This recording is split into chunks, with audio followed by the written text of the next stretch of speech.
We'll talk about the history of Fenway Park as we go along here this evening. Curt Schilling is on the mound for the National League. Another look at the American League starting lineup sponsored by Budweiser. The American League leads it off with Kenny Lofton in left field. Nomar Garciaparra, the shortstop here in Boston. Then Ken Griffey Jr. hits third. Manny Ramirez has 96 RBIs. He cleans up in right with Jim Thome at first. Cal Ripken Jr. at third. The DH is Rafael Palmeiro. First start for him. Ivan Rodriguez catching, and Roberto Alomar is at second base batting ninth. A look at the National League defense. Jeremy Burnitz in left field. Sammy Sosa playing center in this all-star game. Larry Walker in right. Matt Williams, Barry Larkin, Jay Bell, Mark McGwire around the infield. Curt Schilling pitching, and Mike Piazza behind the plate. And those two will try to figure a way to retire Kenny Lofton to start the bottom of the first, and that's not a bad start. A blazing fastball for strike one. The numbers for Kenny Lofton in 1999. 95 miles per hour from Schilling, and this is one of the National League's best right-handers. Curt Schilling was 7 complete games in the first half of the season after completing 15 ball games last year. He is the definition of a workhorse. Third All-Star game for Curt Schilling. His first start on 0-2. Lofton a late swing. And we look at the scouting report for Curt Schilling. Over 300 strikeouts the last 2 years. That's each year. Premier power guy, heavy fastball, a hard cutter, similar to a slider. Still goes to late breaking splitter with 2 strikes like that. And Lofton wouldn't go after it. 1 ball, 2 strikes. On deck, Nomar Garciaparra in the starting lineup thanks to the internet voting. Pedro Martínez, perfect start for him on the mound. 1 ball, 2 strikes. First ball in play. McGwire feeds Schilling, a race to the bag, and Schilling didn't win. Lofton with that great speed is on with an infield single. That's the advantage of the American League over the National League, the speed of the American League, and look for them to use that speed once they get on. With Kenny Lofton beating Schilling to the bag. Those are the kind of plays that you may see mistakes on throughout an all-star game because you have guys who don't play together all year long. That's a routine play for a pitcher and a first baseman who have played together all season long. Big ovation for Garciaparra. Talked about the internet voting. Final week of voting as you look at Derek Jeter. Garciaparra was down by about 30,000 votes. They tabulated the internet votes as he goes up there ripping. And he ends up winning that shortstop position for this All-Star game by 20,000 votes over Derek Jeter. And it was no surprise to any of us the way Derek Jeter handled that situation very well and was happy. At least this is what he said, that Garciaparra ended up the starter here in his home ballpark, and I think he means it. I think he means it as well. Both outstanding shortstops, no question about it. Either guy could have started this ball game, and you wouldn't have gotten too many complaints outside of their home ballparks. Lofton is running, and Garciaparra hits it into deep right. Walker back to get it. Nice running catch, and back to first as Lofton one away. This is the first game that Garciaparra has played in almost 2 weeks. Counting the day off yesterday. Joe Torre telling us before the game he will play 2 innings. 1 at bat probably, but 2 innings, and then he will allow Garciaparra to go out to the field and then replace him with Derek Jeter, and Garciaparra will leave the field with the standing O like he deserves in this ballpark. This ballpark is the type ballpark that defines asymmetrical dimensions for a stadium. 1 on, 1 out. Ken Griffey Jr. stands in. He'll take a shot at that right field side or try to go the opposite way into left, a much shorter poke, but you have to get under it to get it over the green monster here at Fenway. That was a drive by Garciaparra that in most ballparks would have at least been to the wall. Lofton's running again, and Griffey fouls it away. Well, all these guys are all-stars on the field tonight, but some all-stars are more than all-stars. Ken Griffey Jr., 476 all-time all-star batting average. You see where he ranks on the all-time list. For the 7th time, Ken Griffey Jr., the leading vote getter in baseball, heading to the All-Star game. And for him, his 10th in his career, which is in some ways just getting started. 1 on, 1 out, and Griffey fouls it back here, strike 2. And Joe, you talked about lift. Nobody, with the possible exception of Mark McGwire, has the lift of Ken Griffey Jr. He starts high and ends high. Means he holds his hands way up, and even when he fouls the ball back, you can see that tremendous lift. There's more to a power hitter than just power. Lift, very, very important. Rather close over at first, and McGwire had to stretch to get that throw from Schilling. Still 1-2. Talk about a guy like Ken Griffey Jr., the youngest ever in the history of this game to get to 350 career home runs. That misses up. 2 balls, 2 strikes. Start stacking Griffey's numbers up against the best to ever play this game. And there he is, youngest to 350 home runs in 28 years, 308 days. Faster than Fox, Matthews, Mantle, Ott, and Aaron. 1 on, 1 out. Griffey out in front, jerks it foul. We understand there's a large contingent watching up in Seattle at the new Safeco Field, which they will open in the second half of the season. There's going to be a lot said about Safeco Field. Looks like a beautiful facility. But the early return out of that ballpark, Tim, is that the ball just doesn't carry there with that heavy sea air. Over the outside corner, Griffey is gone. And it's 1 on, 2 out as Griffey is caught looking. It brings in Manny Ramirez. And we take you back to Manny Ramirez in high school. Graduated from George Washington High School in Manhattan in 1991. That year he was named the New York City Public Schools Player of the Year. And he was the Indians' first-round pick in the 1991 draft. And Bob, it doesn't take an expert scout to look at those tools and realize you got a stud on your hands. But you look at those pictures and see Manny Ramirez with an Oakland A's cap. I got to believe Art Howe's mouth is watering somewhere right now. Same mannerisms in high school that he has as a professional player. 1 on, 2 out, and a strike from Schilling, hitting 96 on the radar gun to Manny Ramirez. Third highest total at the All-Star break. With regard to RBIs, he has driven in 96 in the first half, so to speak, for the Cleveland Indians. His teammate Kenny Lofton at first with 2 out, and another check on him.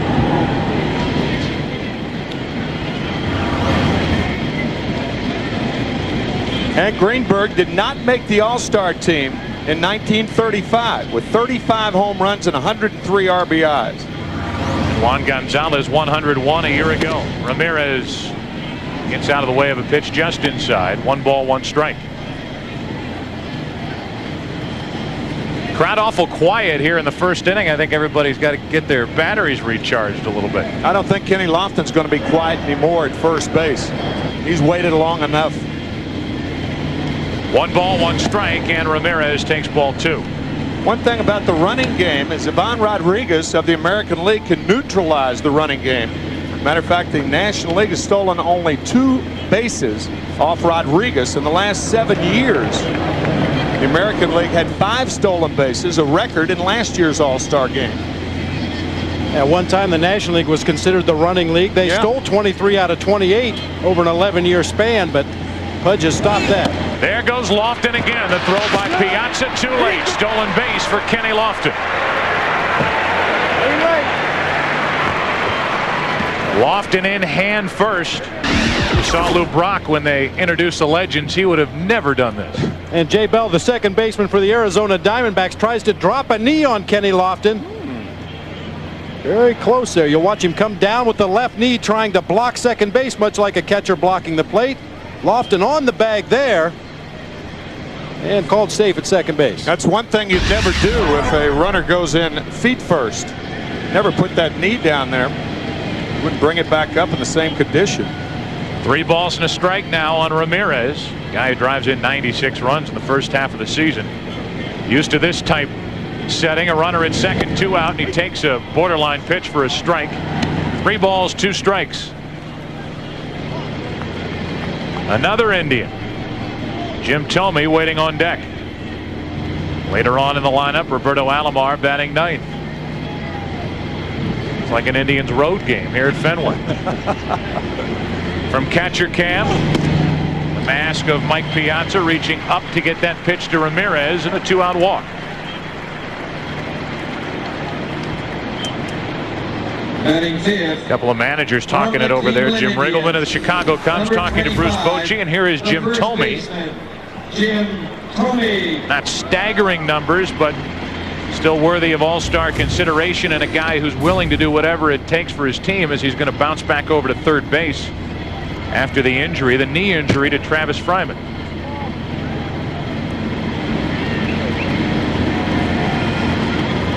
Thome with 2 on, 2 out. You got Kenny Lofton at second of the Indians, Manny Ramirez at first of the Indians, and Thome trying to bring them home. And it was the Cleveland Indians last year that ended the Red Sox season with a win in this ballpark on the road. Dangerous at bat for Schilling here. Thome, a good high fastball hitter. Into center field, a base hit. That'll bring Lofton to the plate. The American League is out in front as the Cleveland Indians combine for a first inning run here at Fenway. A hit by Lofton, a walk to Ramirez, and the 2-out RBI single by Thome. That was a high fastball, Bob. Right down the pipe. Didn't hit it crisply, but good enough. Well, Thome is not your traditional sweet swinging left-hander. You can see from that stroke right there. He just opens up and lifts and tries to murder the ball. That time got the top part of the fastball, lined it into center field. Wow, on the toe of his left foot and the heel of his right foot.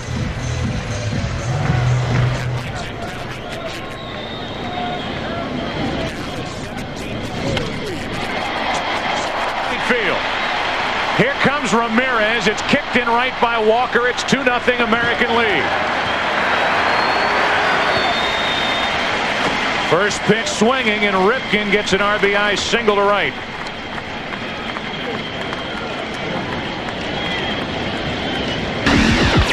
Cal Ripken, the most valuable player in 1991 when the All-Star game was played up in Toronto. Ball bobbled momentarily by Larry Walker. Probably would have been a play at the plate had Larry come up with it cleanly. That figures to be the plan of attack for both offenses in this ball game. Attack these pitchers early in the count. Don't let them get to those devastating out pitches. In Schilling's case, the split finger. In Martinez's case, the changeup. The designated hitter. And here's Rafael Palmeiro, who gets a chance to start in the All-Star game for the first time, and you see those numbers, which are overwhelming. A .355 average, 22 home runs, 76 RBIs. He's in his mid-30s, and he's getting better.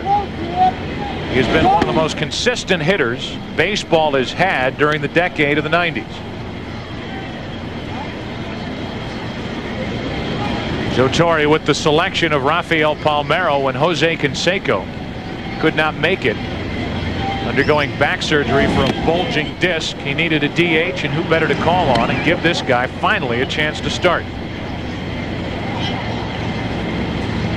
Harold Baines was added to the American League roster, and Palmeiro inserted in the designated hitter role. 1 ball, 1 strike from Schilling. Reaching for it, McGuire makes the play, and the easy put out at first, but damage is done. 2 runs for the American League. Mark McGuire will lead off in the second for the National League. Back to work, Pedro Martínez. We welcome you back to Fenway Park here in Boston. We move to the second inning. American League coming up with 2 runs in the first inning. RBIs by Thome and Ripken, and Mark McGuire steps in.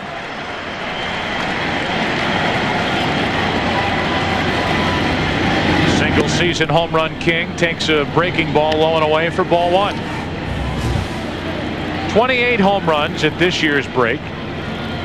A year ago he had 37 at this point. Little flinch there. 1 ball, 1 strike. Another breaking ball to Mark McGuire. Pedro Martínez striking out 3 in the first inning, the first time ever that the first 3 hitters have gone down on strikes to open an All-Star game. Wow. Well, stay tuned. Pedro doesn't look like he's losing anything. 4 in a row.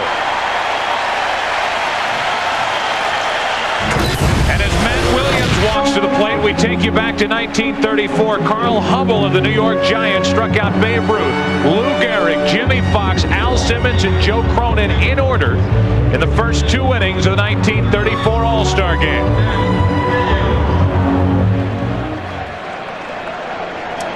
Trying to tie that record is Pedro Martínez as he works to Matt Williams. It won't happen. The ground ball to second, bobbled by Alomar, and the throw too late. Should be an error for Roberto Alomar, 7-time Gold Glove Award winner. He's made only 3 all season, but that was a typical and an easy chance for Alomar. It's an error. Looked like it hit him on the heel of the glove, the hardest part of the glove, and ricocheted up into his midsection, stayed right in front of him. But Matt Williams, hustling down the line as he does on a daily basis, was able to beat it out.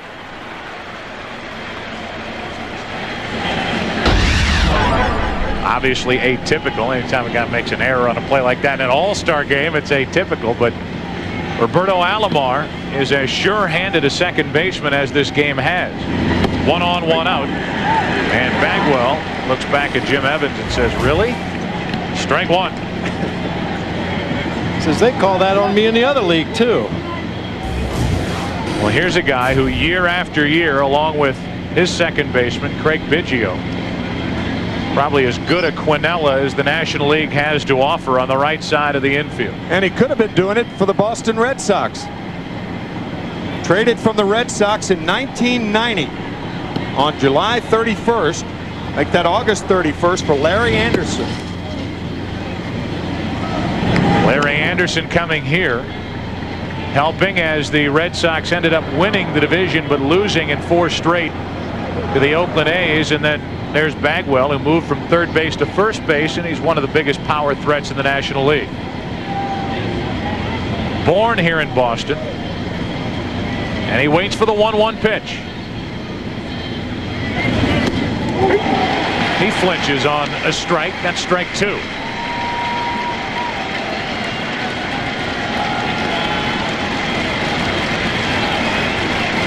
Back in '89, the 4th round selection of the Red Sox, last played here in a competitive game in a college all-star game. Set up at a ball and 2 strikes, 2-2.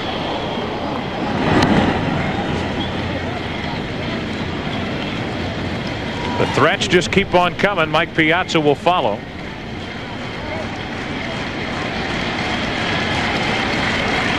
One on, 1 out, 2-0 American League here in the 2nd. Throw down to first, and Williams just gets back.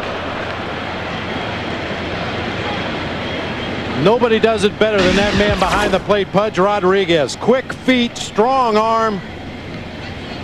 Matt Williams back ahead of the tag by Jim Thome. That is a lethal combination, by the way, for base runners.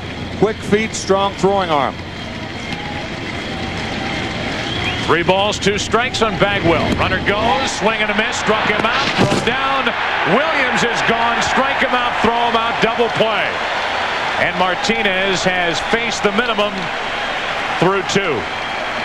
Ivan Rodriguez, 7-time Gold Glove Award winner. He just gunned down Matt Williams. And you look at what he brings to the All-Star game. It's already been said, quick feet, great arm. The American League uses those feet and that arm after an inning and a half, 2-0 American League. He looks up. An All-Star Game on Fox is brought to you by Blockbuster Video, where you'll find more copies of new releases. Blockbuster Video, go home happy. Behind that Blockbuster Video cassette, we hope it was rewound, was a strike to Ivan Rodriguez. Starting the bottom of the 2nd with Roberto Alomar and Kenny Lofton to follow. Schilling likely working his last inning here. And with Ivan Rodriguez at the plate, we go back to his work behind the plate. Rodriguez getting the ball to the middle infielder so quickly. And a little wink right there. Matt Williams, got you. The one thing about Ivan Rodriguez, is he plays so many games. He had 153 games 3 years ago, 150 for a catcher in the Texas Heat 2 years ago, and 145 last year. Can't keep him out of the lineup. Jay Bell to his right takes care of Ivan Rodriguez, one away. And with Roberto Alomar standing in, we go down to Steve Lyons. Steve? Hi, Joe. Thank you very much. It's Pedro Martínez. Pedro struck out 4 guys to start the All-Star game. That's never been done. And on top of that, you did it in front of the hometown fans. That's got to be incredible. Yeah, it gives me a great pleasure to do it in front of my fans in my home field. And believe me, I can't explain how happy I am today to just do that. You know, it's been a real long time since anybody won 30 games. You have 15 at the All-Star break. Can you even allow yourself to think about that mark? I don't really think about it. I mean, that'll put more pressure on myself, and I'm just thinking about the next start and taking one game at a time, and then let the rest happen on the field. I'm not really concerned about that I have the chances or that I might get it. Well, certainly you were pumped up for this one in front of the hometown fans. A couple pitches you threw up there, upwards of 98 miles an hour. That's getting it up there pretty good. Well, I got plenty of rest, so I guess that helps. So I guess the little extra rest that I got today 4 days. I didn't even throw on the side. It was just, this will be pretty much my side work, and then go get the next start. All right, Pedro, congratulations. Good luck in the second half. Let's go back to you guys up in the booth. All right, Steve, thank you very much. Roberto Alomar struck out as Curt Schilling retires the first 2, and we talk about Pedro Martínez.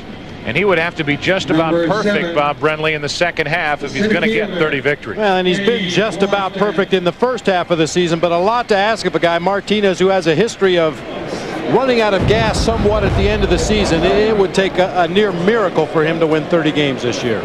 Denny McLain, the last to do it in 1968, won 31 games with Detroit as Kenny Lofton stands in. He singled, stolen a base, and scored a run. 2-0 American League here in the second. Big swing by Lofton, and the count 1 ball 1 strike.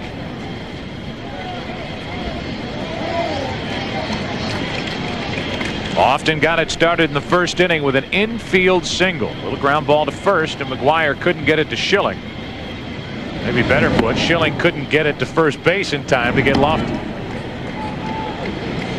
1 ball 2 strikes. Pepsi wishes to congratulate Ken Griffey Jr. as the top vote getter in the American League All-Star balloting, while Sammy Sosa received the most votes over in the National League. He makes his first start here tonight. And there's Sammy Sosa. Starting in center field this evening. Not unusual in the All-Star game for guys to play somewhat out of position. Sammy's played some center field this year for the Cubs. 14 games. As a matter of fact, the National League does not have a regular center fielder voted in. Lofton strikes out, back-to-back strikeouts in the second inning for Schilling. He is likely finished. Back to Boston after this and a word from your local Fox station. Told you before the game that Joe Torre told Nomar Garciaparra that he would play 2 innings and then he would send Derek Jeter out once he took the field in the top of the 3rd. I think what changed Joe's mind was that Garciaparra will be leading off in the bottom of the 3rd inning, so look for Garciaparra to hit 1 more time and then have Jeter go in the ball game. And if Garciaparra should happen to reach, pretty good chance we'll see Jeter come on as a pinch runner. Right. Take a look at the second pitcher of the night for the American League from the New York Yankees, and still one of the very few big game pitchers left in the game. It's right-hander David Cone. See the opposing batting average only .220 against David Cone. Here's another pitcher with a whole pocket full of pitches at his disposal. I think at times David Cone invents pitches out there on the mound. Drops his arm angle. He'll throw overhand 3/4, drop down almost to sidearm at times. I think it's time to drop down. Look who's up. New York, New York, Yankees and Mets. Mike Piazza leads off and takes a strike. Drop down slider right there. First pitch to Piazza. What a series for Mike Piazza. In this most recent weekend series, interleague action between the Mets and the Yankees. He's out in front and lines that one foul down the left field line. Here's a guy who popped 2 big 3-run home runs, 2 monstrous home runs against the Yankees, as the Mets ended up winning their first interleague series against the Yankees. The past 3 years, they won 2 of the 3. 0-2 the count. And there's another drop down breaking ball. It's still 0-2. Bowie Kuhn and Fay Vincent, two former commissioners of this game, watching here at Fenway Park. And again, when they send out the invitation for the All-Star game and it has Fenway Park at the top of it, you're going to get a lot of response. Bud Selig seated next to Ted Williams. John Henry next to Ted. His son, as Piazza strikes out. And it's been 6 strikeouts for the American League side. Pedro Martínez struck out 5, and David Cone starts with a strikeout. The fastball and the changeup of Martínez to the drop down slider and splitter of David Cone. No relief from the American League pitchers so far.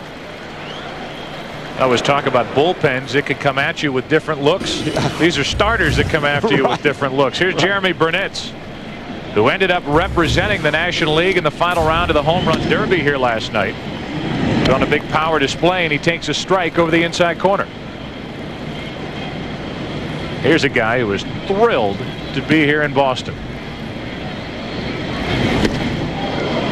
Big swing, 0-2. You can say that about every swing that Jeremy Burnitz takes. He just does not get cheated at the plate. Chasing a bad pitch out of the strike zone right here.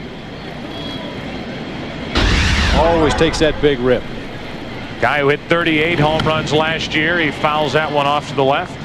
I have seen almost all of David Cone's starts this year, and I have never at any time seen him face 2 hitters that throw as hard as he's throwing tonight. Talk about that little extra adrenaline you get in this ballpark in this game. 5-time All-Star is David Cone. He misses outside. And the count 1-2.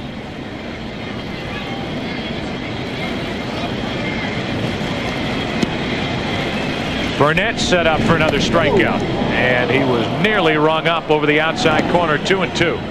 Backdoor breaking ball that time from David Cone. The ability to work that pitch on both sides of the plate.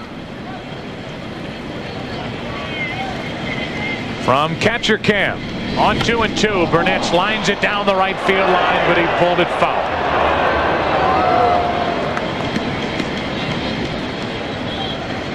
I would have to imagine the Cleveland Indians and John Hart, who has done such a terrific job putting that team together.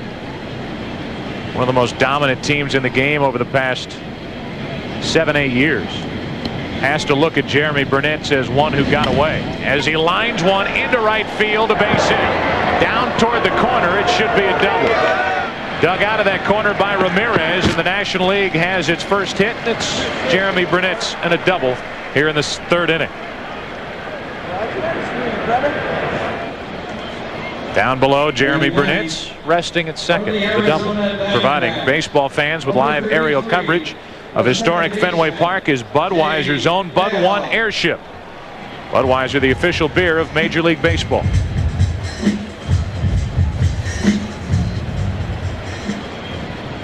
Number 9 hitter for the National League is Jay Bell. Longtime shortstop, first chance at second base, and he has really performed well. He's done an outstanding job making the transition across the middle infield. A career high in home runs with 24 already on the first half of the season. Trying to get the National League on the board here in the 3rd inning. And his teammate Randy Johnson is ready to go out in the National League bullpen. He will be next.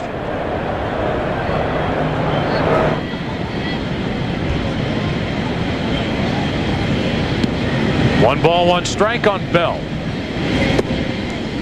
Cone falls behind. Jay Bell with 24 home runs on the year, but none bigger than his last one. He hit a grand slam home run on Sunday in the 6th inning that won $1 million for one fan. A little late with that swing. 91 miles per hour from Cone. 2-2. Lady named Guyleen Hoyle correctly picked the player and the inning, and a grand slam was worth $1 million. $1 million? Forgot we had Captain Diamond back here in the booth with us. He remembers the name. As Bell takes strike 3 over the outside corner. That's 7 American League strikeouts of National League hitters, and 2 out here in the 3rd inning. dropping down and throwing the fastball on the outside corner. We mentioned Cone throwing the breaking ball on both corners. He does the same thing with that tailing fastball. Starts just off the outside corner. From that drop down motion, tails back. You can see Rodriguez's glove moving toward the center of the plate as he caught the ball. Nice job receiving that pitch. Back to the top of the order, and Barry Larkin, who takes a strike over that outside corner. Third most in Reds history. 10-time All-Star selection for a guy who for years was in a log jam at shortstop and caught behind Ozzie Smith, who was honored here tonight. One of the best defensive shortstops ever, and there's one of the best defensive catchers in the game making a good play on a ball in the dirt. That is a great play. That's a 57-foot splitter, and watch Rodriguez like a hockey goalie. Slaps it down, keeps it in front, and prevents the runner from moving up 90 feet. He actually ended up blocking that ball with his left thigh, but there's no such thing as a bad block. If you keep that ball in front, it doesn't matter if you use the umpire to keep it in front. Carlton Fisk watching as Ivan Rodriguez now will take home an All-Star Game bruise. Back to Texas. 1 ball, 1 strike. Up the middle. Off Cone's glove and into center. In to score Burnitz. The lead has been cut in half on a 2-out RBI single by Barry Larkin. Burnitz with a double. Larkin with the RBI single. The one problem with that pitch is if you do not get it outside enough, major league hitters hammer it, and that's what Barry Larkin did. That was on the outside part of the plate, not on the outside corner, and Larkin takes advantage, driving in the first National League run. Well, perhaps the lack of mobility on the part of Nomar Garciaparra prevented him from getting to that ball. How about that play by Cone? He just took a hit away from Larry Walker. A strained left groin for Nomar Garciaparra. In there defensively, that ball went past him into center, and it's a 2-1 American League lead. Taxi! Nomar Garciaparra will lead off the American League here in the 3rd inning against just a tough luck left-hander. Yeah, tough luck lefty is absolutely right. Randy Johnson has been about as good as a pitcher can be his last 4 starts, and has absolutely nothing to show for it. He's had a no-hitter, a 1-hitter, and 2 2-hitters thrown against him, while his team has racked up a total of 5 base hits for him. He only struck out 54. Leads the league in strikeouts, opponent's batting average, ERA. Garciaparra, first pitch swinging, pops it into right center. Sammy Sosa wants it. 1 pitch, 1 out.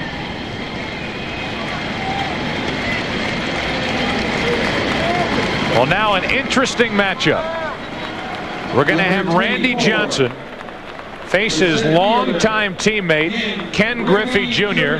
here in the 3rd inning, and you have to wonder every time you see Randy Johnson in an All-Star game facing a left-handed batter, somebody he has a history with, like Larry Walker a couple of years ago, you might get the old airmail over the hat. Larry Walker turned around and hit right-handed 2 years ago. Playing it straight, strike 1. A couple of guys that came up through the Montreal Expos organization. Larry Walker out in right field behind Randy Johnson. How does Junior swing at the first pitch? Given the history of Randy Johnson with John Kruk and Larry Walker, how do you go up there and swing at the first pitch? Johnson misses. 1 ball, 1 strike. I would think he'd be ready to hit the dirt just in case. I'll take 1 pitch just in case. Randy Johnson with that typical delivery where he just peeks over the edge of that glove. That's not the prettiest sight coming at you when you stand at the plate. 97 miles per hour, 2 balls and a strike. Yeah, you folks may have heard the term crafty left-hander. This is not a crafty left-hander.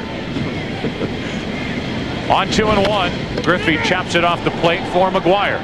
Tricky little hop, 2 out. So no fun. No hijinks, no craziness, no tomfoolery. Not yet. 2 years ago in Cleveland, Randy Johnson's first pitch to Larry Walker prompted Walker to bat right-handed, at least temporarily. Eventually went back over to the other side of the batter's box. Walker drew a walk without ever taking the bat off his shoulder. Maybe the walk led to Randy Johnson rethinking this All-Star game. Buzz one over the head of a former friend. former and current friend. He is a terrifying presence to left-handed batters. Just hands the ball to the catcher. The 0-1. 98. 1 ball, 1 strike. He's thrown complete games this season when he was hitting triple digits in the 9th inning. We've seen that 4-seam fastball in the upper 90s tonight. Killer slider with very late break. There goes an all-star game bat, and it stays within the field of play, so thankfully nobody hit with that. You see the new third base coach for the New York Yankees, Willie Randolph, a representative. He'll give it back to Ramirez. Well, generally you see batters lose the bat on a Randy Johnson slider that breaks down and in, but that appeared to be a fastball over the heart of the plate. Ramirez just helicoptered that bat down into foul territory. Willie Randolph has taken over at third base. Jimmy Williams, the Boston manager, started over there. The honorary captain for the American League, Carlton Fisk, is across the way in the first base coach's box. Ramirez, high heat and good night. 99 miles per hour from the big unit. We go to the 4th inning in Boston. 2-1 American League. Surhoff of the Orioles takes over in left field. Kenny Lofton ends up in center. Another change in the outfield, but right now, what you talked about, Tim, Derek Jeter will take over at short for Garciaparra. Joe was, oh, that's a great moment right there.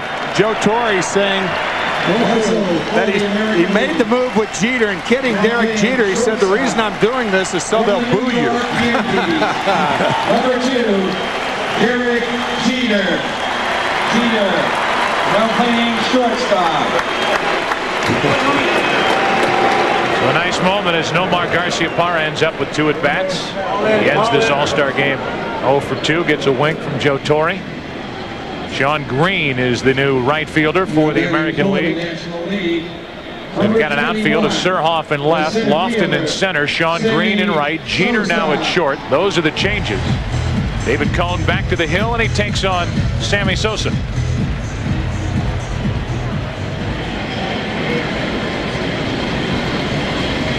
Sosa stands in, a strikeout victim his first time up.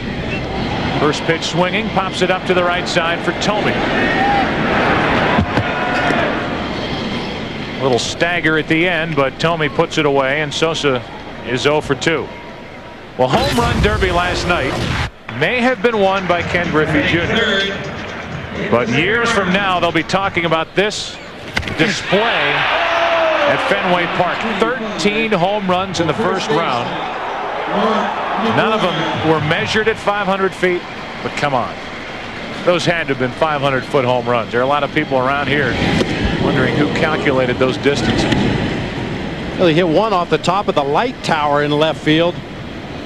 No telling how far that ball would have gone had it continued into the night. Wire 1 ball, 1 strike. I get the opportunity to watch him take batting practice day after day in St. Louis. It doesn't get old. And he finally got a chance to display that power in a batting practice type atmosphere during the home run derby here last night. And he did the second half of that first round with a broken bat.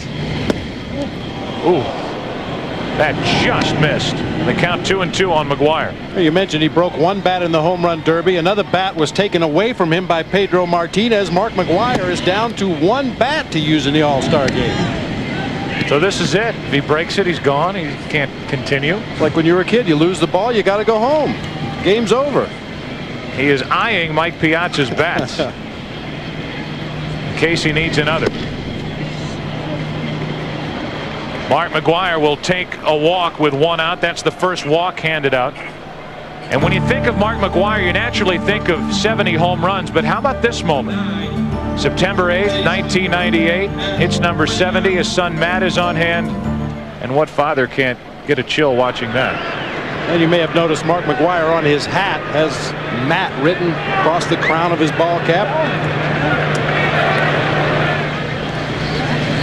Big Mac on at first with 1 out. Big Matt is at the plate, strike one. Home run number 62 by McGuire last year. The shortest home run that he hit all year, 341 feet. Had it been low enough, it had gone through the wall, not over the wall. Bagwell waits on deck. Matt Williams, who has hit at least 20 home runs every season during the 90s. The guy who everybody talks about the season he was putting together in 1994 when the strike hit. How about it, man? What do you think? Matt Williams putting together an incredible season when he hit 43 home runs in just 112 games. Good swing, but strike two. It is 300th home run of his career back on April 6th of this year. National League Player of the Month in April. Hit 357 with 8 homers and 25 RBIs. Barry Bonds does have a chance to have 20 or more home runs every year in the 90s. He has 9 this year. Of course, Bonds has been on the disabled list for about a month. The 1-2 pitch. Williams a late swing, and Cone rings him up for his third strikeout. That is 8 strikeouts now in 3 2/3 innings by Pedro Martínez and David Cone. Looked like the splitter, wasn't it? I believe that tumbling rotation usually indicates a split finger fastball, the movement down and into the right-handed hitter. Tying run at first. That's McGuire with 2 out, and here's Bagwell. Takes the ball high. I'm sure at some point, Bob, some hitting coach during Jeff Bagwell's life as a baseball player said, you know what, look, you can't hit like that. Spread out at the plate, got that severe uppercut swing. All he does is pound home runs. It's an interesting contrast to some of the other home run hitters we have here in the ball game tonight. Ken Griffey Jr. very upright in the batter's box. Mark McGuire, a little crouch of his own, not to this extreme. But they all managed to get the head of the bat on the ball and hit it a long way. Jeff Bagwell appears to have that invisible stool underneath his rear end. Rarely gets cheated. 2 balls and a strike. And a strike over the outside corner, and Bagwell's thinking that's 2 this guy's calling on me over the outside part. 2-2. Not too many hitters have seen that pitch called a strike this year by umpires of either league. That high slider. Bagwell lines one into right field. That's a hit. Sean Green will get it back in. It's 2 on, 2 out. Now the tying run is in scoring position for the National League here in the 4th inning. Only the 3rd hit of the night for the National Leaguers, and Mike Piazza, who struck out his first time, digs his way in. Number 31, the catcher, Mike Piazza. Piazza, who grew up in Norristown, Pennsylvania. It's an old story, but in a game like this, worth reviving. A former 62nd round pick of the Dodgers back in 1988. A look at Ted Williams, who told Mike Piazza at a young age, after watching him swing, you will be in the big league someday. Teddy Ballgame was right. Here is Piazza, and there's a base hit into right. Now what do? Do you try to score McGuire? They will hold him at 3rd, and the bases are loaded with 2 out. A walk and 2 singles here in the 4th inning.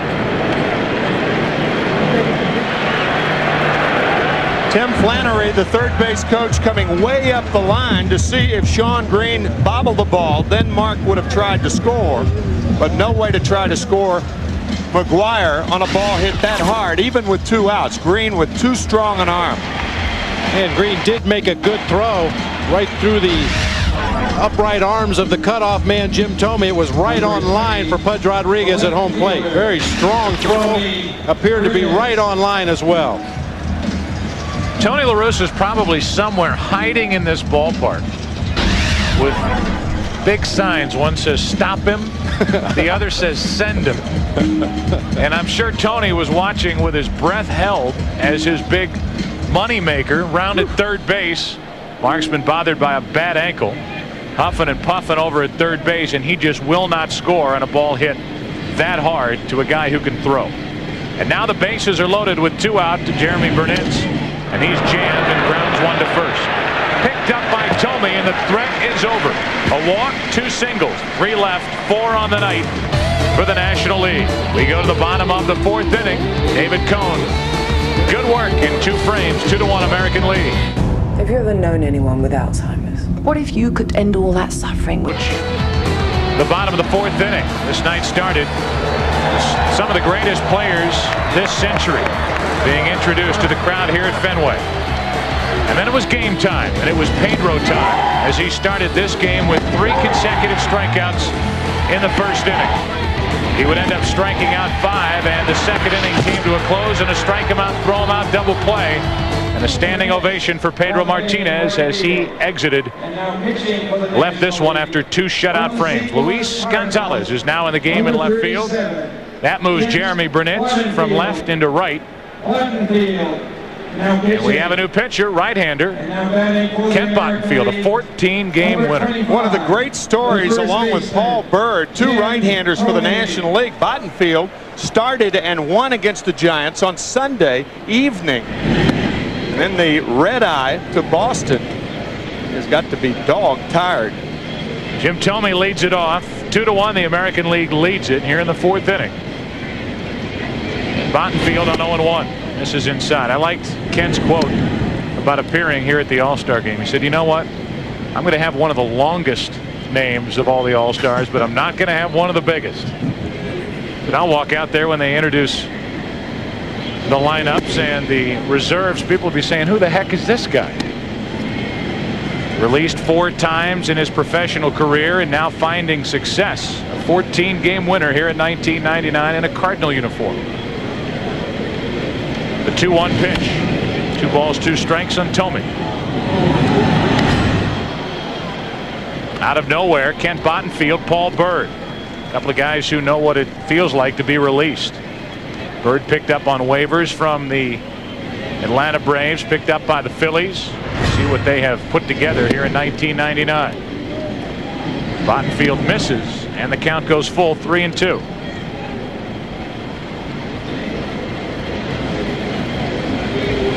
Randy Johnson, 1 perfect inning with 1 strikeout. And now Bottenfield keeps it full on Tomey.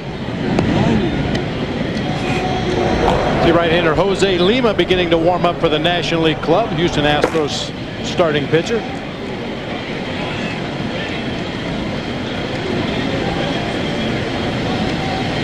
Three balls, 2 strikes. Tomey leads it off and took ball 4 low.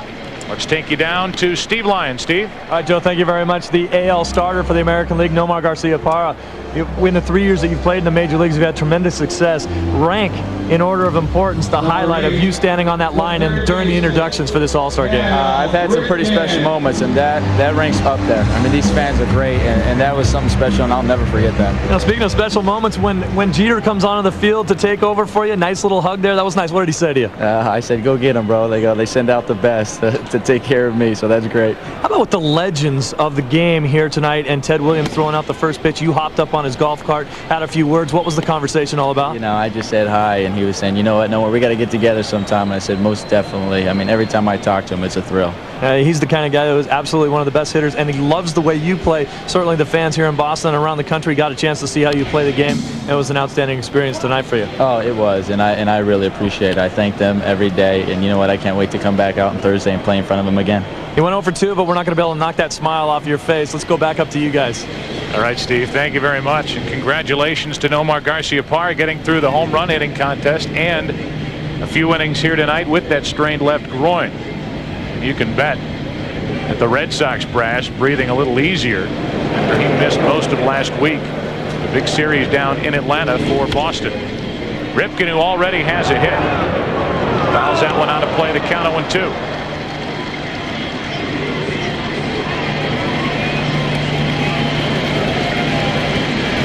Rafael Palmeiro waits to hit next.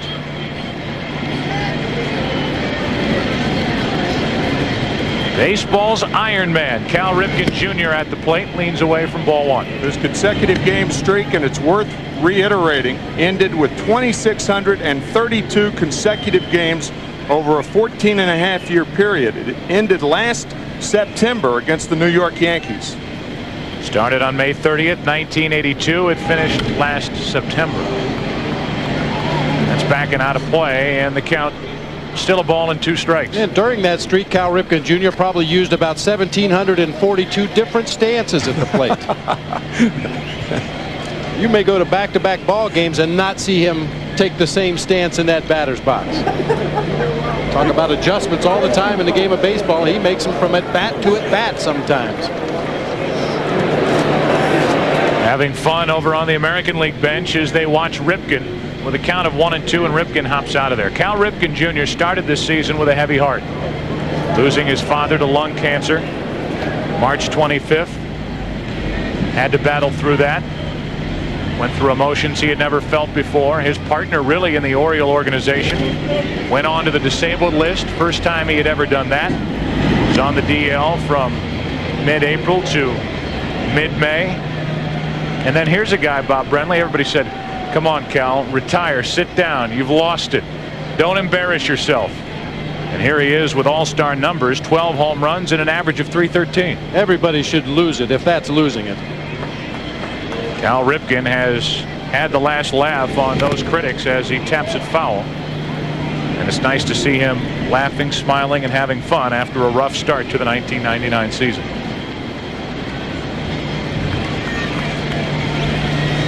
Well, you know, the streak had to weigh heavily on his mind coming to the ballpark every day, and there is no way in the world that for 2,600 plus ball games he felt good every day he came to the ballpark. And now that the streak is gone, it appears that Cal is able to relax and play the game like the rest of the guys do. Owner of the Orioles, Peter Angelos, renewing his contract for at least 1 more year. Bottenfield on 1-2, and that caught Ripken. So a walk and a hit batsman, 2 on, nobody out, and Ripken down to first.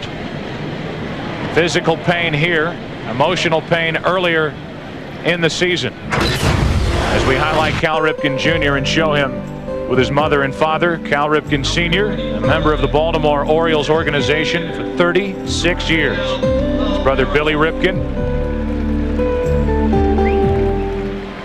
Quite a trio and a big part of Oriole history. And there is one of the game's biggest and best ambassadors, Cal Ripken Jr.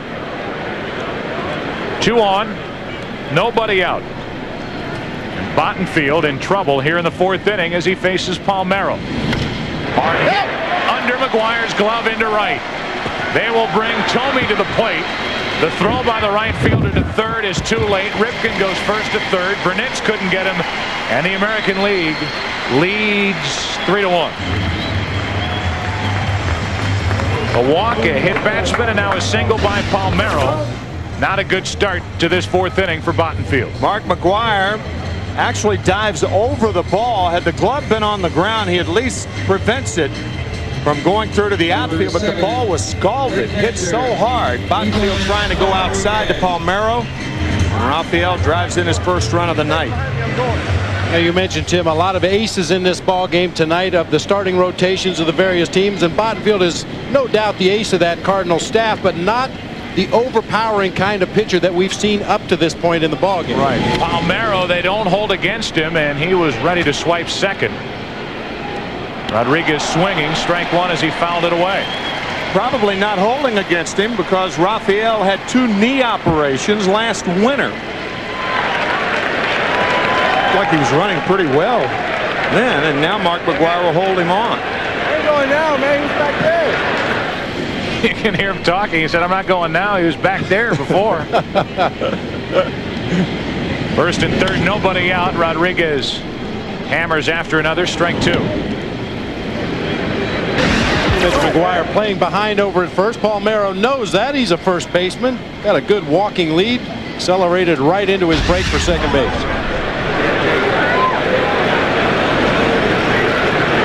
Again, a guy in Palmeiro who is progressing and getting better in his mid-30s. Runners at the corners, nobody out, and the count 0-2 on Ivan Rodriguez.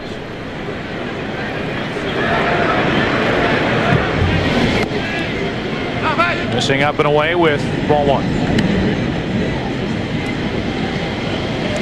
Number 9 hitter is a guy hitting .324 with 60 RBI. Roberto Alomar. Randy Johnson, his work finished for the night. That stays up. 2 balls, 2 strikes.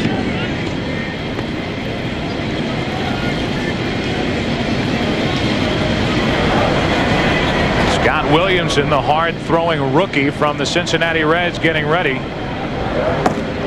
Out of the bullpen for the National League. 2-2. And a good fastball from Bottenfield. Ivan Rodriguez is gone, 1 away. 1 down. Roberto Alomar will bat. We'd like to announce the winner of a brand new Nissan Frontier Crew Cab, the first compact pickup truck with 4 real front hinged doors. The winner of the All-Star Drive to Boston sweepstakes is James DeStefano. Congratulations, James.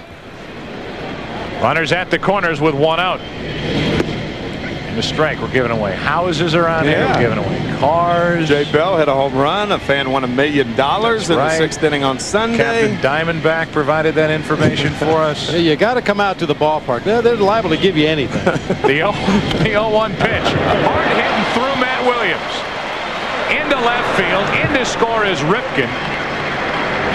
And it's now a 4-1 American League lead. That ball stayed down on Matt Williams.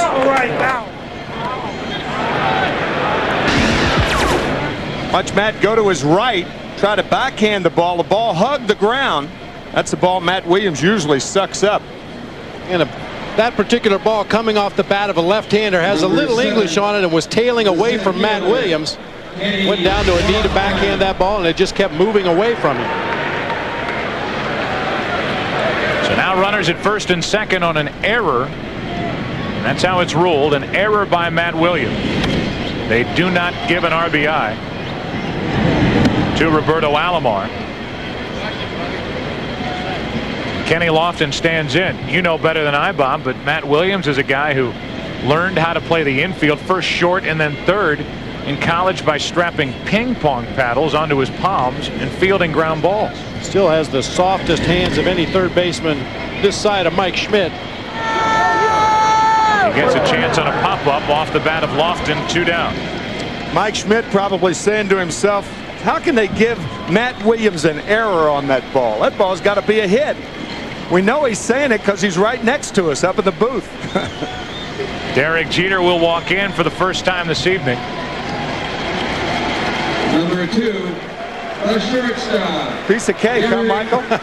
10 gold gloves. Steve Carlton right next to us. We talked about Lefty earlier. One of the legends of the century, 329 major league wins. It was a privilege to be a teammate of theirs, believe me. Runners on at first and second, and 2 out for Derek Jeter, number 2 from the Yankees, and he takes a ball up and away. Tim, you get a chance to watch Derek Jeter now pretty much on an everyday basis. You and I and Bob have been so impressed with him the past couple of years. What do you think of him now? He's been the most valuable player in the American League, in my view, over the first half of the season. Rarely do the Yankees play a game where Derek Jeter does not have a hand in doing something big. Defensively, on the bases, with the long ball, clutch hitting, and Joe Torre knows it. Joe continues to shake his head and say this guy is something special. Rookie of the Year back in 1996 and a part of that World Championship for the New York Yankees. He's up on the count here, 2-1. And he's adopted a more formal attire for the All-Star game tonight, wearing spats. I'm telling you. What is that? Stylish. Very stylish. No idea. 2 on, 2 out. Jeter a little out in front. 2 balls, 2 strikes. He is a racehorse, I'll tell you that. It's not unusual for the All-Star game for the various companies that supply equipment to the major league players to give them something a little out of the ordinary.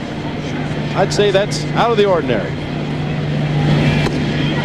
Jeter strikes out, so Bottenfield ended up getting into and then out of trouble with only down below a couple of changes. as we get into the 5th inning here in this 70th All-Star game. Tony Fernandez, 3rd tour of duty with the Toronto Blue Jays, never better at the plate. And here in 1999 takes over for Ripken, and on the mound, taking over for David Cone, is the right-hander Mike Messina. The only pitcher on either side that features a very unusual pitch. It's a knuckle curveball that's thrown with the fingertips, so really a misnomer. But Mike Messina, through all the years, the Orioles having problems over the last 2 years, he has been the one constant for the Orioles ever since coming into the big leagues 6 years ago. Sitting here with a couple of ex-catchers as Jay Bell stands in. You can see Ivan Rodriguez have to go out and talk to each pitcher who comes into the game, and you got to figure out what this guy wants to do. And chances are Pudge has not even had an opportunity to warm the guy up in the bullpen. I mean, you're just out there flying blind right now. You've got an idea of what Mike Messina throws. You faced him, but it's completely different standing in the batter's box and sitting in that catcher's box. 1 ball, no strikes. Bell takes a strike, 1-1. We've had an official scorer's change as they will credit Roberto Alomar with an RBI. Still an error on Matt Williams, but an RBI as it should be. Bell takes a pitch low. 2 balls and a strike. So Matt Williams has the error. He has committed 7 so far in 1999 during the regular season. 2 balls and a strike. Now 3-1 from Messina. Well, I don't care if it's an all-star game or not. 3-1's a good hitter's count. Jay Bell, a good high fastball hitter.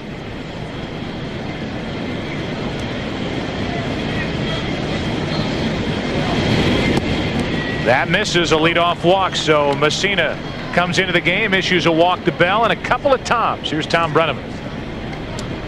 Great Hall of Famer of the New York Mets. And Tom, you hear so much about how pitching is poor today. How do you compare the pitching today from when you were in the big league? You know, it's a lot easier when you're out of the game 15 years or so, and you look down at, and of course I'm broadcasting, doing some broadcasting for the Mets and do 50 games for them. But I try to be as objective as I can in the sense of why is the game different now than it was before. And I look at it and I see more, I think I see more 2-0, 3-1, 3-2 counts than I've ever seen before. I see pitchers giving hitters 2 and 3 opportunities to be in the driver's seat, if you will, each at bat. Whereas I don't remember it being that way. Now, I don't think the great pitchers of any era are any different. I'm not talking about the Pedro Martínezes and, you know, the guys that are here at this All-Star game. But as a general rule, I see more pitchers pitching behind in the count. And you just put yourself behind the 8 ball when you do that. We thank you for taking the time to be with us, and even Hall of Famers take the time to get a few autographs with Ted Williams before the game. This is important to us as well. This is a big deal, and you're just proud to be part of it, Thomas. Thank you. Thanks for the time, Tom. Joe, back to you. All right, Tom Brenneman, thank you very much. Tom Seaver, one of the best ever. As you watch Mike Messina, a right-hander, safe to say very few, if any, pitchers got or get the leg drive that Tom Seaver had when he would bring a pitch to the plate. I think he made it fashionable for pitching coaches to start concentrating more on the lower body rather than just the arm action and the arm angle. I like Tom Seaver with a tree trunk like legs and use them to drive toward home plate and deliver that fastball. Just amazing. 1 on with nobody out. Larkin takes a ball, 1-2. Tom Seaver used to get so low that he would often wear a knee pad on his right knee, scraping that knee along the ground. Tom obviously right on about pitchers falling behind in the count. It's epidemic in baseball. Possible double play ball. Alomar flips to Jeter. To first, too late. Larkin is on. That ball took a tricky hop, and Alomar tried to stay with it. Not very well handled up the middle by 2 guys who do not typically work together. Our Chevy Trucks game summary as we play here in the 5th inning. Jim Thome put the American League out in front with an RBI single in the first. Cal Ripken added to that lead. Pedro Martínez, 5 strikeouts, ties an American League record. Then it's Barry Larkin driving in a run with an RBI single with 2 out in the 3rd. The American League just scored 2 runs in the 4th inning against Kent Bottenfield. And Bottenfield is likely finished for the rest of the evening. And here's Luis Gonzalez, who was a study in perseverance, a .360 hitter, 3rd in the National League, 1 on, 1 out. And a ball low and away from Messina. I think when Roberto Alomar had to back up on that ball that was hit hard, he loses his chance for the double play. Derek Jeter with a strong throw. But because the hop took him back, Barry Larkin beats the throw. And once again, that's another defensive play that perhaps would be handled a little easier if Alomar was working with Vizquel or if Jeter was working with Knobloch, the guys that they're familiar with. 1 on, 1 out here. 2 balls, no strikes on Gonzalez, who with the Diamondbacks is playing in his 4th organization. That is fair down the left field line into the corner.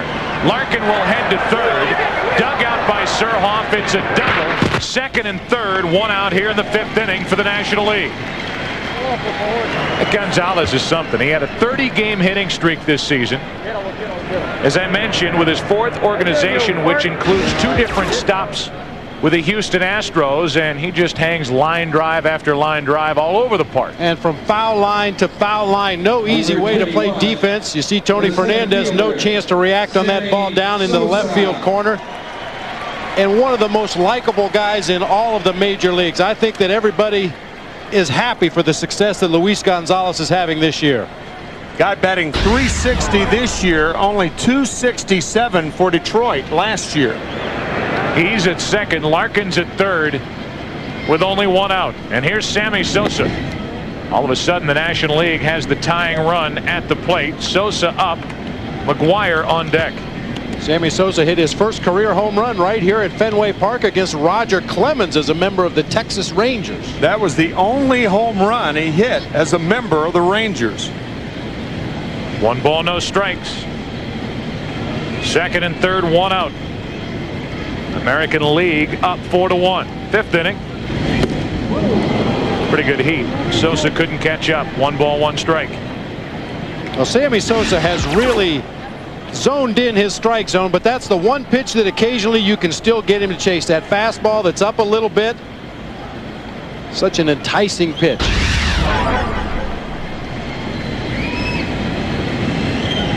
A walk and a double in the inning. Messina facing Sosa. 2 balls, 2 strikes, and those are 2 very good fastballs from Mike Messina. That adage in baseball, keep the ball down. You better not do that to Sosa and McGuire.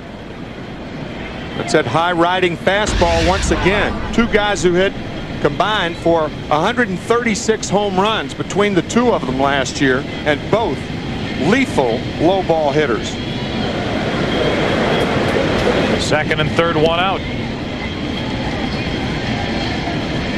Now the 1-2. Over the outside corner, 2 gone. Sosa 0 for 3 with a pair of strikeouts, and it's up to McGuire. Some good old country hardball fastball on the outside corner at the knees. Get a look at it from catcher cam. Once again, Pudge Rodriguez moving the glove back toward the center of the plate, giving the illusion that that pitch is a little better than it really is. Strike 3 called on Sosa, and now it's up to Mark McGuire. Guess we'll find out who really is the man in this situation. Sosa kept saying that last year. McGuire swings through one. 93, 93, 93 from Messina.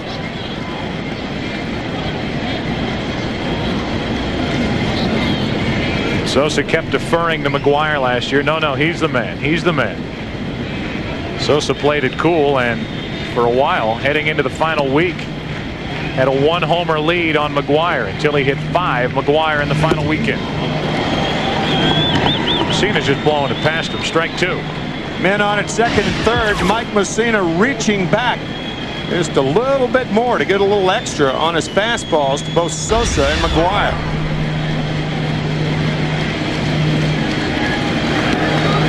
0-2 on Mark McGwire. Second and third, 2 out. Tying run at the plate, struck him out. That'll go on the resume. Mike Messina comes in, second and third, 1 out. Strikes out Sosa, strikes out McGwire. Still 4-1 American League. Meat Boots is brought to you by Bud Light. For the great taste that won't fill you up and never let you down, make it a Bud Light. By Charles Schwab, providing people, technology, and support to help you gain financial control. By Quaker State, for protection beyond 3,000 miles under any driving conditions. And by Pepsi, the thrill of Star Wars Episode 1 and the joy of cola. Well, providing baseball fans with live aerial coverage of historic Fenway Park, Budweiser's own Bud One Airship. Budweiser is the official beer of Major League Baseball. Down below, 1,000 changes. There are only 9 guys out there, but they've changed 1,000 times. And Brian Jordan is now in the game in center field. Sammy Sosa's gone. Vladimir Guerrero, one of the best young players on display here tonight, is out in right field. But that's not all. Jeff Kent takes over at second base from the Giants, takes over for Jay Bell. Sean Casey, good young player he is, at first base for Mark McGwire. And Mike Lieberthal is now catching in place of Mike Piazza as Jose Lima takes over for Kent Bottenfield. Jose Lima, one of the more excitable pitchers in the National League. Throws a good hard fastball, a little bit of a slider. His best pitch is a straight changeup. Only 23 walks on the year. Zerhoff, his first all-star swing, and he grounds to first for Sean Casey. 1 pitch, 1 out. Let's take you now to Keith Olbermann. Keith? All right, Joe here with Mark McGwire, and it's not a real warm night, but there's a lot of heat out there. Everybody in this, both teams' pitchers seem to be throwing as hard as humanly possible. Yeah, those last 3 pitches, I thought I was right on it, and they jumped right by me. And, you know, I like that, though. I like how Mike went right at me, and he beat me tonight. Do you have a sense that there was something of an anticlimax after that great all-star, all-time collection here with Ted Williams chatting, just chatting hitting with a few of you guys out there, holding up the game, not holding up the game, but really sort of the climax coming first? Well, the greatest thing about that is he was out there, he just wanted to talk baseball with everybody out there, and it was just wonderful, and he had tears coming down his eyes, and I saw a lot of guys that felt like they were going to tear up. I mean, he's just an icon here in Boston, all over baseball, so it was just great to be there. Did you get anything worthwhile advice-wise in those few moments? Yeah, he asked me, he wanted to ask me something. If I ever foul a ball back, do I ever smell burnt wood? And I said, yeah. I said, all the time. So, it's something comes out of his mouth. You take it to your heart. All right, Mark, thanks for stopping by. We appreciate it. No problem. Joe, back up to you. All right, Keith, thank you, and thank you to Mark McGwire. You guys ever smell burnt wood? On a foul ball? Actually, I have before, catching behind the plate when a guy fouls one straight back to the backstop. Sean Green bounces one up the middle off Lima's glove. Kent tries like heck, but it's an infield hit for Sean Green. Sean Green, one of the sweetest swings in the game. A guy who will be a free agent after next year, and one of the best young players that's in this game tonight. And he's a gamer too, and that could be, next to talent, one of the nicest compliments that one player can pay another one. Andy Pettit of the New York Yankees threw an inside fastball back in late May 31st as a matter of fact, and broke the left wrist, the bone in the left wrist. Ooh boy, speaking of broken bats, wow. Bat just shattering. And a young man just behind the American League dugout, able to knock it down and avoid serious injury. Tommy actually hit that ball off the very end of the bat, and so much torque and power bringing that bat through the strike zone that when he hit it off the end, the bat just shattered in the middle. It looks like he's breathing heavy. I would too, man. This is dangerous.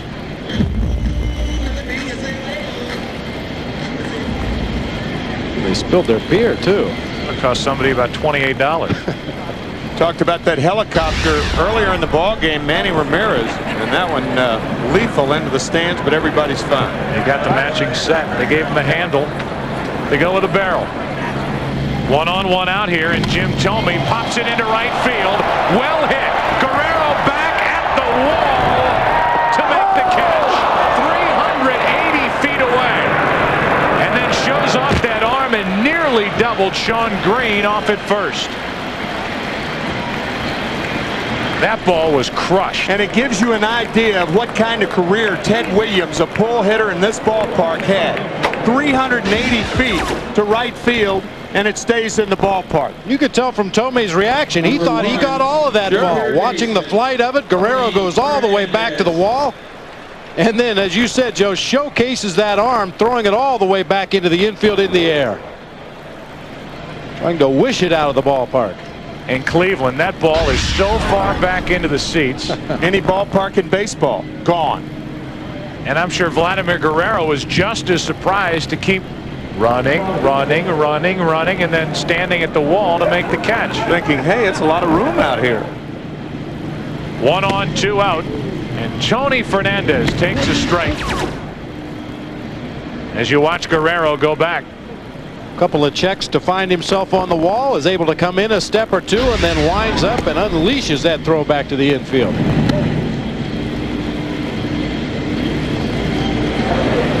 All Tomei can do is smile about it as he crushed the ball into right. Tony Fernandez hitting at or above 400 for the better part of the first half, leading the American League, hitting .372. Somebody's cracked up Don Zimmer. Don Zimmer may have cracked up Don Zimmer. Ground ball to the right of Jeff Kent. There's a guy who's driven in 120 or more runs in each of the last 2 years. He's all bat, right? How about this play to his right to take a hit away? Inning over. Go to the 6th. American League up by 3. Okay, Louie, take it away. Without the Yankee hat, stars as Hollywood movie producer Peter Dragon in Fox's new comedy Action. Thursdays this fall on Fox. A couple more changes for the American League. Bernie Williams, who very nearly became a Boston Red Sox outfielder after he became a free agent at the end of last year. He opted to re-sign with the Yankees. The Red Sox made a push for him. New catcher is Brad Ausmus, who grew up following the Boston Red Sox in Cheshire, Connecticut. He's behind the plate. What a thrill for him. On the mound is a left-hander from the Kansas City Royals, Jose Rosado. The only left-hander on Joe Torre's pitching staff in this all-star game. Wondered if perhaps he would save him until later in the ball game should he need to play the matchups to try to win the game. But here we see Rosado in the 6th inning. And first pitch swinging. Matt Williams fouls it out of play right side. Guys, the monster's lonely. We've played 5 innings, nothing over the monster, nothing against the Green Monster. It's part of Fenway. Left-hander in now for the American League. Maybe the right-handers for the National League will come to life against the lefty. Good pitch over the inside corner. And the count 0-2 in a hurry. A look from atop the Green Monster. Out in left field. As Matt Williams jumps back from ball 1. We know that Green Monster is only 37 feet high. The netting 23 feet high. But it sure looks taller than that to me. Always has. 1 ball, 2 strikes on Matt Williams. Through the left side, leadoff base hit. Matt Williams has his first hit. Reached on an error back in the 2nd, so he's on base for the 2nd time tonight. That's the way the 6th inning begins. Our American General season to remember question is, when was Joe Torre's last All-Star appearance as a player? The answer coming up. Think about that for a moment. You look at that manager and a guy who could do anything in this game. He has been on both sides of the fence as a player, heck, as a player manager. Now a manager for George Steinbrenner in the Bronx with the Yankees, and he has handled everything, whatever has come along. The Darryl Strawberry situation, his own situation, both with his brother back in 1996. Frank Torre undergoing the heart transplant surgery, or the prostate cancer, which hit Joe Torre at the start of this year. Joe Torre came back to game duty right here at Fenway Park on May 18th of this year, when the Yankees came to Fenway Park and played the Red Sox for the first time. He was even offered the general manager's job of the New York Yankees. Turned it down. A week later, George Steinbrenner called and offered him the manager's job. The 0-2. A little high, a ball and 2 strikes. Bagwell with a hit tonight, 1 out of 2, a strikeout as well. Facing the lefty Rosado.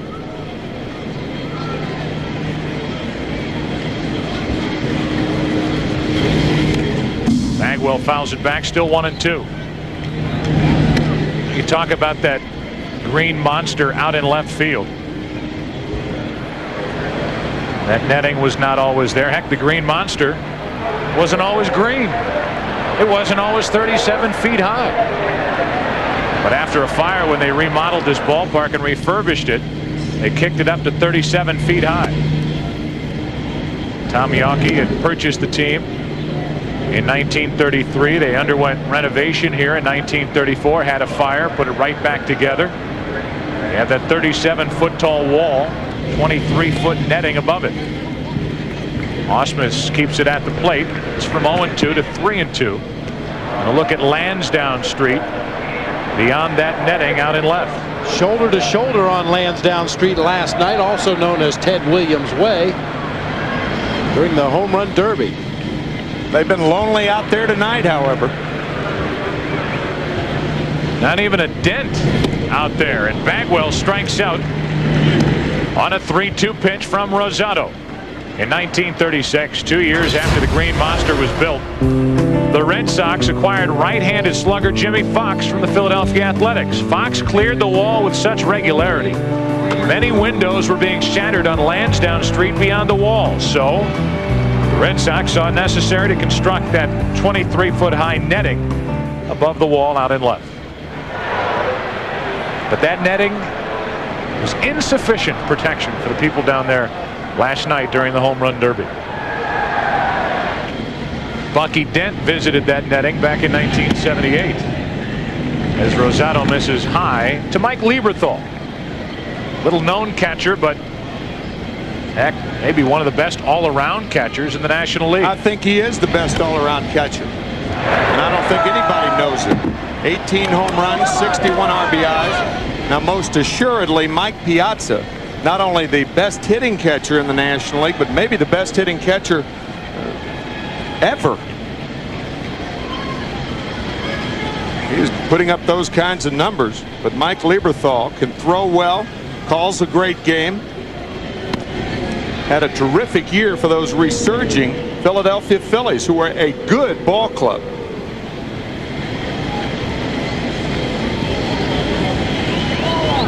Lieberthal now set up at 1-2. Leadoff single by Williams. Bagwell struck out. Rosado to Lieberthal. Might be a double play ball. Fernandez starts it. Alomar in the middle. And the inning is over. The inning started with a hit by Matt Williams. A strikeout, a double play later. We sail into the bottom of the 6th inning. Midsummer Classic. The 70th 4-1 American League.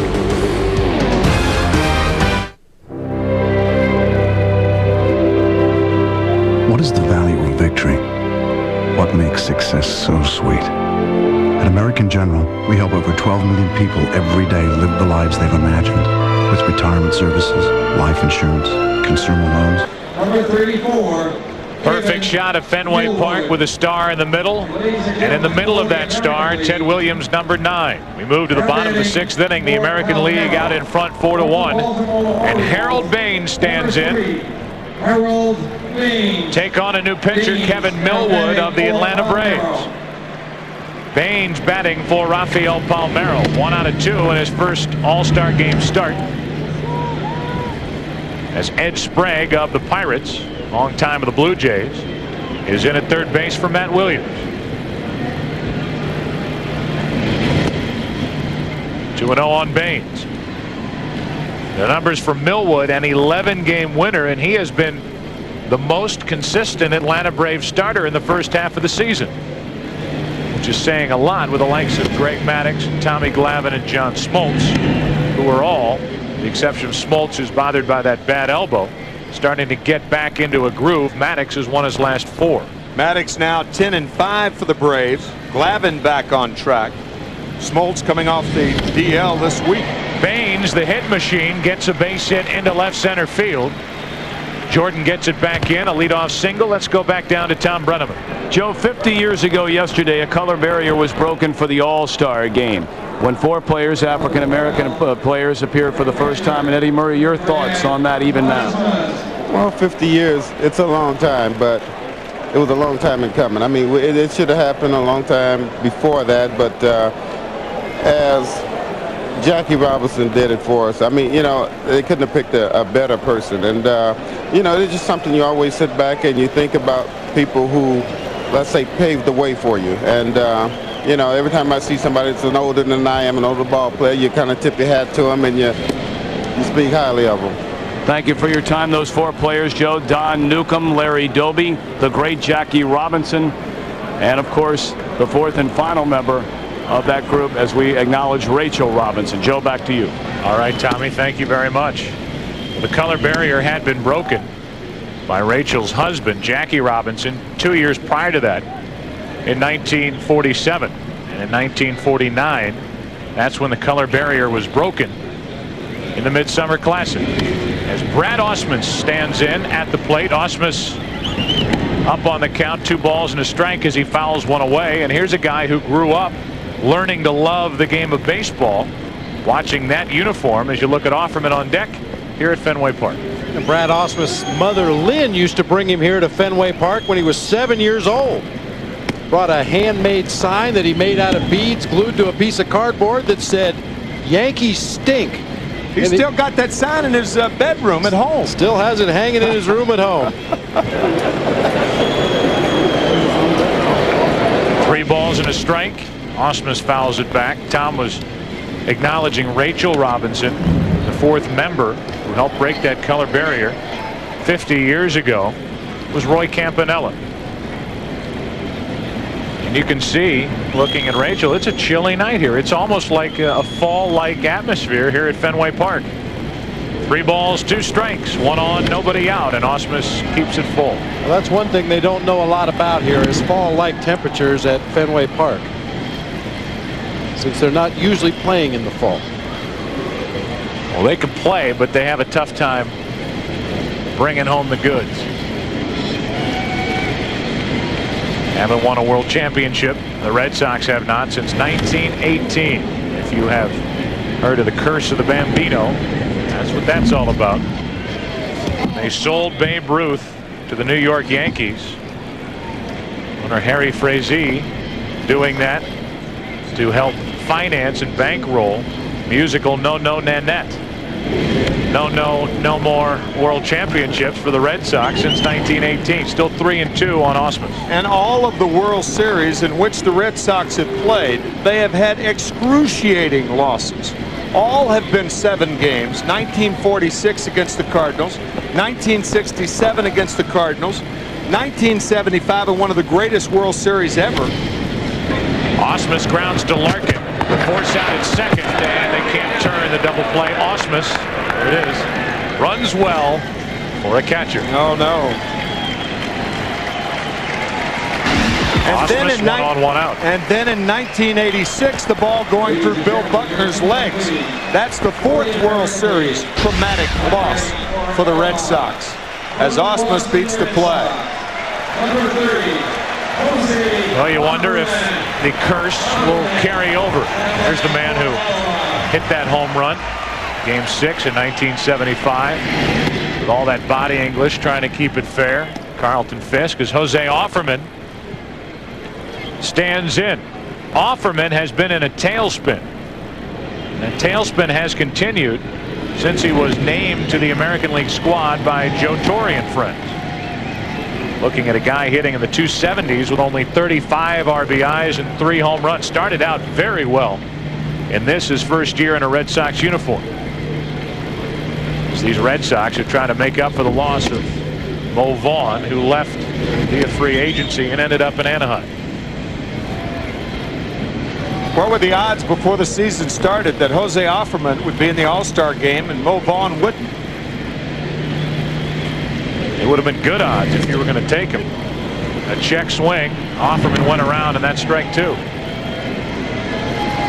Offerman had a very good year last year. Getting his first try at it with the Red Sox. Came up with the Dodgers. Solidified his spot in the major leagues with the Kansas City Royals.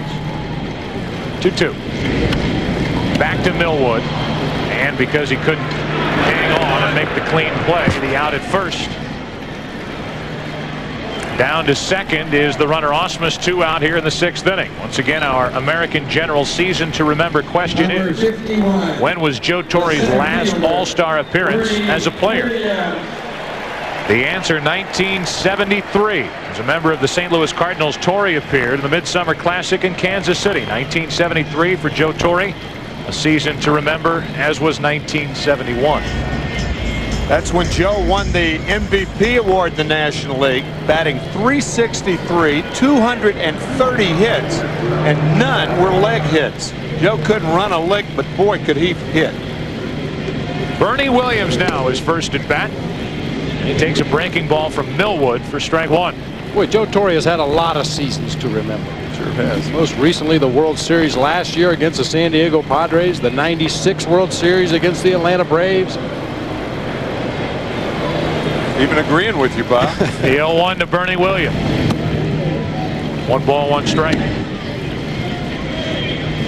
And last year with these Yankees, as we show and talk about Joe Torre and we look at Bernie Williams, 125 combined victories for the world champions. 114 during the regular season. American League record for New York. Runner at second here, 2 out. Bernie Williams takes a good fastball, strike 2. New York Yankees happy that Bernie Williams is representing the Yankees in this All-Star game. He could very well have been representing the Boston Red Sox. Almost signed with the Sox. The switch hitter waits. Out in front, got a piece, still 1-2. Yeah, one time also rumors that perhaps he was headed to the Arizona Diamondbacks. Captain Diamondback. Well, at least that's what they told us. 1 ball, 2 strikes. Runner at second, 2 out.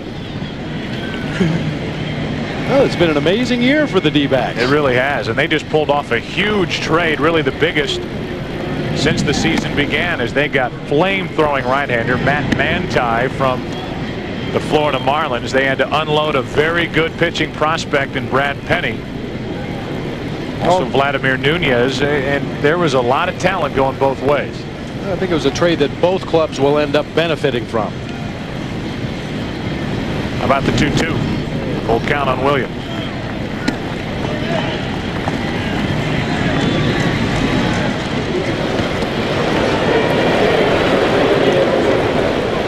A leadoff single by Baines. Force out, hit into by Ausmus. He's at second with 2 out. After Offerman hit a comebacker. The 3-2. Williams a little out in front, struck him out. First strikeout for Millwood. Find it out. Fenway the one with the big green wall in left field? You got it. There's the big green wall in left field. You know, following the 1933 season, as we talked about, 30,000 pounds of iron was used to construct the 37-foot high green monster in left field. The wall is 240 feet long, and the foundation sinks 22 feet below the ground. When it was painted green, there used to be advertisements out on that wall, painted totally green in 1947. New right fielder into the game is Maglio Ordonez. That's a good young player. Here's a veteran, Omar Vizquel, taking over at short. Jose Offerman stays in the game. He's now at second base. Means that Roberto Alomar is finished. Ron Coomer of the Minnesota Twins now at first. Great story. Another story in perseverance. First-time All-Star. And here's a guy who may lead the league in stories of perseverance, Jeff Zimmerman, who is a perfect 8-0 out of the bullpen this season for the Rangers. From Carsland, Alberta, about 600 miles north of Great Falls, Montana. 500 people, the population in Carsland, Alberta. Jeff's father, Bill, watching the game tonight from that little hamlet in Alberta. Watching son fall behind 2-0 on Brian Jordan. You get the feeling there's not a lot else going on up there tonight. There's only a service station, a restaurant, a beauty parlor, and a grocery store, and a hotel. 8-bedroom hotel run by Jeff's mother, Sharon. And here's a guy who ended up pitching in France. He pitched for Team Canada. He gave it up, sent out 200 resumes after getting a master's in business, wanted to try the real world, so to speak. And then he sent out resumes to all 30 major league teams, and the only team that responded 2 seasons ago, the Texas Rangers. And the only reason why they did, they had an extra work visa. They sent it to him. He went to spring training, had a great year, and now here he is 8-0 with the Rangers. But he issues a leadoff walk.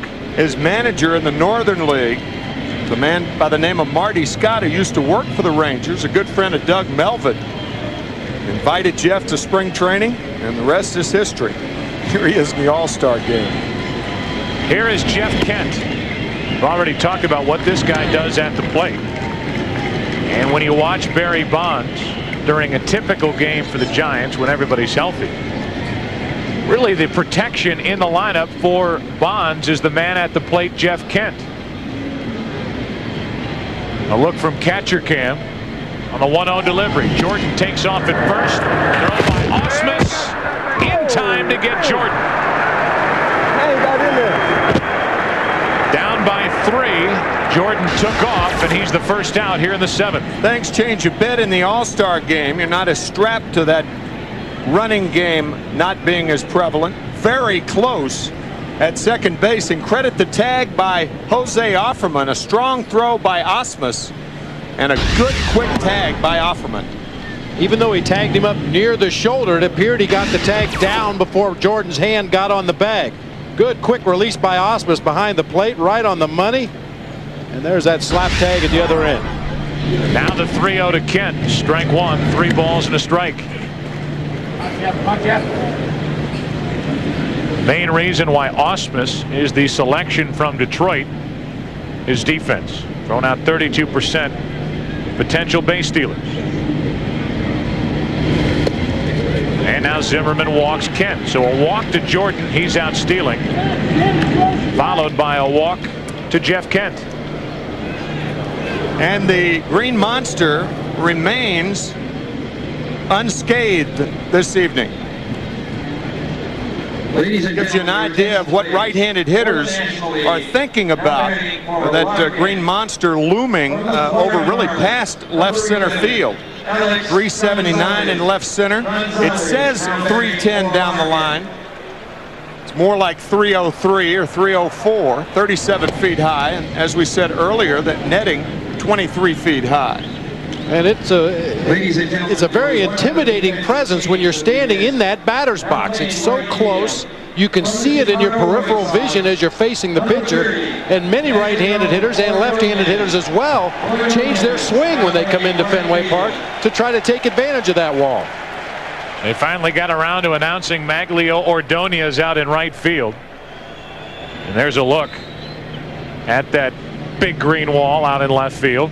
I circle that because that's what happens. Right-handed batters come in, they jerk that shoulder out of there and end up popping a lot of balls up to the right side. You know, the wall's only 303 feet down the line, so you think you can those outside sliders, that shoulder comes out of there, and then you're really messed up.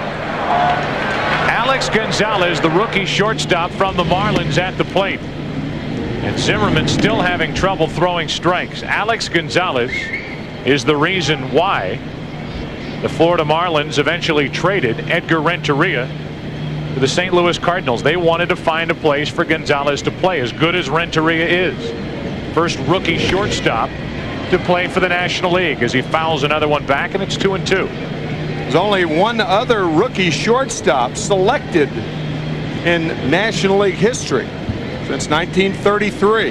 It was Frankie Zach, a backup shortstop for the Pittsburgh Pirates in 1944. Zimmerman trying to retire his first hitter. Gonzalez breaks his bat and pops it up to Offerman. 2 out.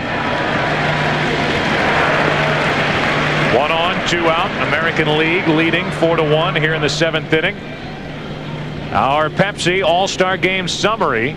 Tomey and Ripken, RBIs in the first inning. Pedro Martínez, we'll be talking about that start to this one for a while. 5 strikeouts. He struck out the first 4 hitters he faced. Barry Larkin put the National League on the board in the 3rd inning.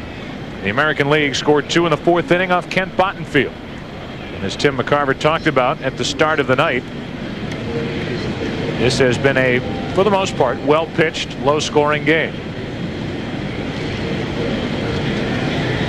Here's Luis Gonzalez. He was 1 for 1 with a double in his only at bat back in the 5th inning. Chasing away a moth that had landed out in front of home plate and was distracting him as he was looking out to Jeff Zimmerman. So he called timeout and shoot it away. It's an all-star moth. All-star moth. Deserves to be here. One of the best at finding a light. So he ends up at the Midsummer Classic. Barry Larkin with his own video camera. The shot of Jay Horowitz down at the other end of the dugout. Gonzalez fouls it back. 1 ball, 1 strike. Jay, the gentleman in the suit down at the other end, the public relations director for the New York Mets. Was he going to pinch hit? What's he doing down there in the dugout? Not going to pinch run. One of the best in the business, Jay Horowitz. 1 ball, 1 strike. Luis Gonzalez, 1 on, 2 out. High hopper for Offerman. Gets it and throws it away. Makes the Bat Boys scramble. Over to 3rd is Kent, and it's 1st and 3rd with 2 out here in the 7th. And defense has never been the strong suit of Jose Offerman. First as a shortstop for the Los Angeles Dodgers, making 36 errors one year, going to Kansas City and showing right here an errant arm as he overthrows first baseman by a wide margin. Very long stroke on this throw. Normally a second baseman with a very short flip throw. You can see the long arm action that time from Offerman. Pulled Coomer way off the bag, and as Joe mentioned, scattered the Bat Boys in the on-deck circle. So now runners at the corners with 2 down. And the batter's Vladimir Guerrero. First time we see him at the plate. The one thing they say about Vladimir Guerrero is you look at his numbers, he can hit that unhittable pitch. It's a rarity to see him take a pitch as he took strike 1. Fouls it away, and when I say unhittable, I mean the slider an inch off the dirt or a pitch up around his chin. He swings and he usually hangs out a line drive. Sean Casey on deck. Looks like he's autographed his own jersey. Guerrero reaching for a pitch, grounds it up the middle. Vizquel straight out of the glove. Oh, baby. Come on, Omar, you can smile. That was a heck of a play to save a run. Omar Vizquel, Mr. Gold Glove, from out of the leather, out of the gold, right to Offerman to end the inning. Frank Robinson and wife huddling up on a cool evening here in Boston. And a new pitcher for the National League from the San Diego Padres, right-hander Andy Ashby. Ashby with 3 shutouts on the season, leads the major leagues. Really come into his own as an ace of that San Diego Padres staff. Well, the 6-time Gold Glove Award winner, he has won 6 consecutive. Leads it off and takes a strike from Andy Ashby. What a play to end the top of this 7th inning. To his left. Didn't have to reach in with a bare hand. Just flipped it out of his glove for the out. And Vizquel pops it down the left field line. That will get out of play. And the count 0-2. Alex Gonzalez is now in the game at short. Stayed in to play short. And Barry Larkin is finally finished for the night. Well, the new shortstop for the National League is a guy that's capable of making the spectacular play that we see here from Omar Vizquel, flipping to Offerman for the force play to end the inning. The 0-2 to Vizquel. 1 ball, 2 strikes. mention Andy Ashby of the San Diego Padres, and you can't help but think about the Padres and the job that they have done, and Bruce Bochy has done, after losing so many of their regulars from last year's National League pennant winning team. That's foul again. Here they are, 43 and 43 at the break, and Bruce Bochy once again doing a terrific job with that ball club.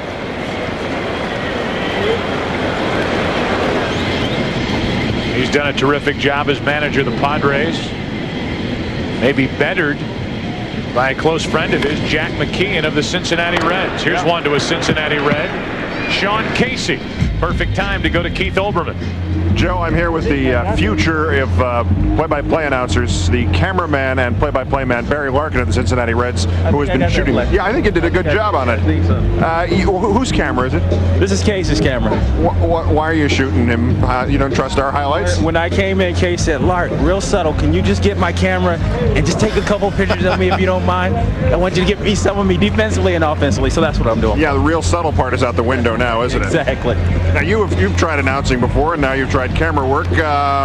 What's next for you in broadcast? I was asking my man here holding the camera, how in the heck does he keep it still? I can't, I know I got a little adrenaline going on here, but still, he's keeping it still. But he's got it on his shoulder. I got it. It's his free hand right here. Back to Casey just for 1 second. What's that signature on the back of his shirt? There were some things said. He's not the only Cincinnati Red that has that. I got to tell him on it, buddy. Scott Williamson, he has it too. But there's a couple other veterans here, like Larry Walker, that signed their uniforms before, and I didn't do it, though. You didn't do it. All right, Barry. Thank you much. All right. Joe, back to you. All right, Keith. Thank you, Keith. Thank you, Barry Larkin. Mike Hampton of the Houston Astros takes over. Ashby got one out. He's gone. My estimation, next in line is this guy, Mike Hampton of the Houston Astros, an 11-game winner, 11-3. Very tough left-hander, has a good cut fastball. He runs inside on the right-handed hitters. Very competitive pitcher out there on the mound. This guy was recruited by the University of Alabama and Notre Dame to play football out of high school in 1990. 1 ball, no strikes on B.J. Surhoff. He hits it hard, but right at Kent. Second baseman to his right. Good play. 2 up, 2 down. So Surhoff 0 for 2 in this, his first All-Star game. Joe Torre selecting B.J. Surhoff, the oldest first-timer in this game at 34 years old. B.J.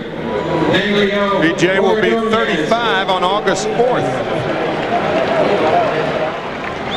Here's Maglio Ordonez, a .332 hitter.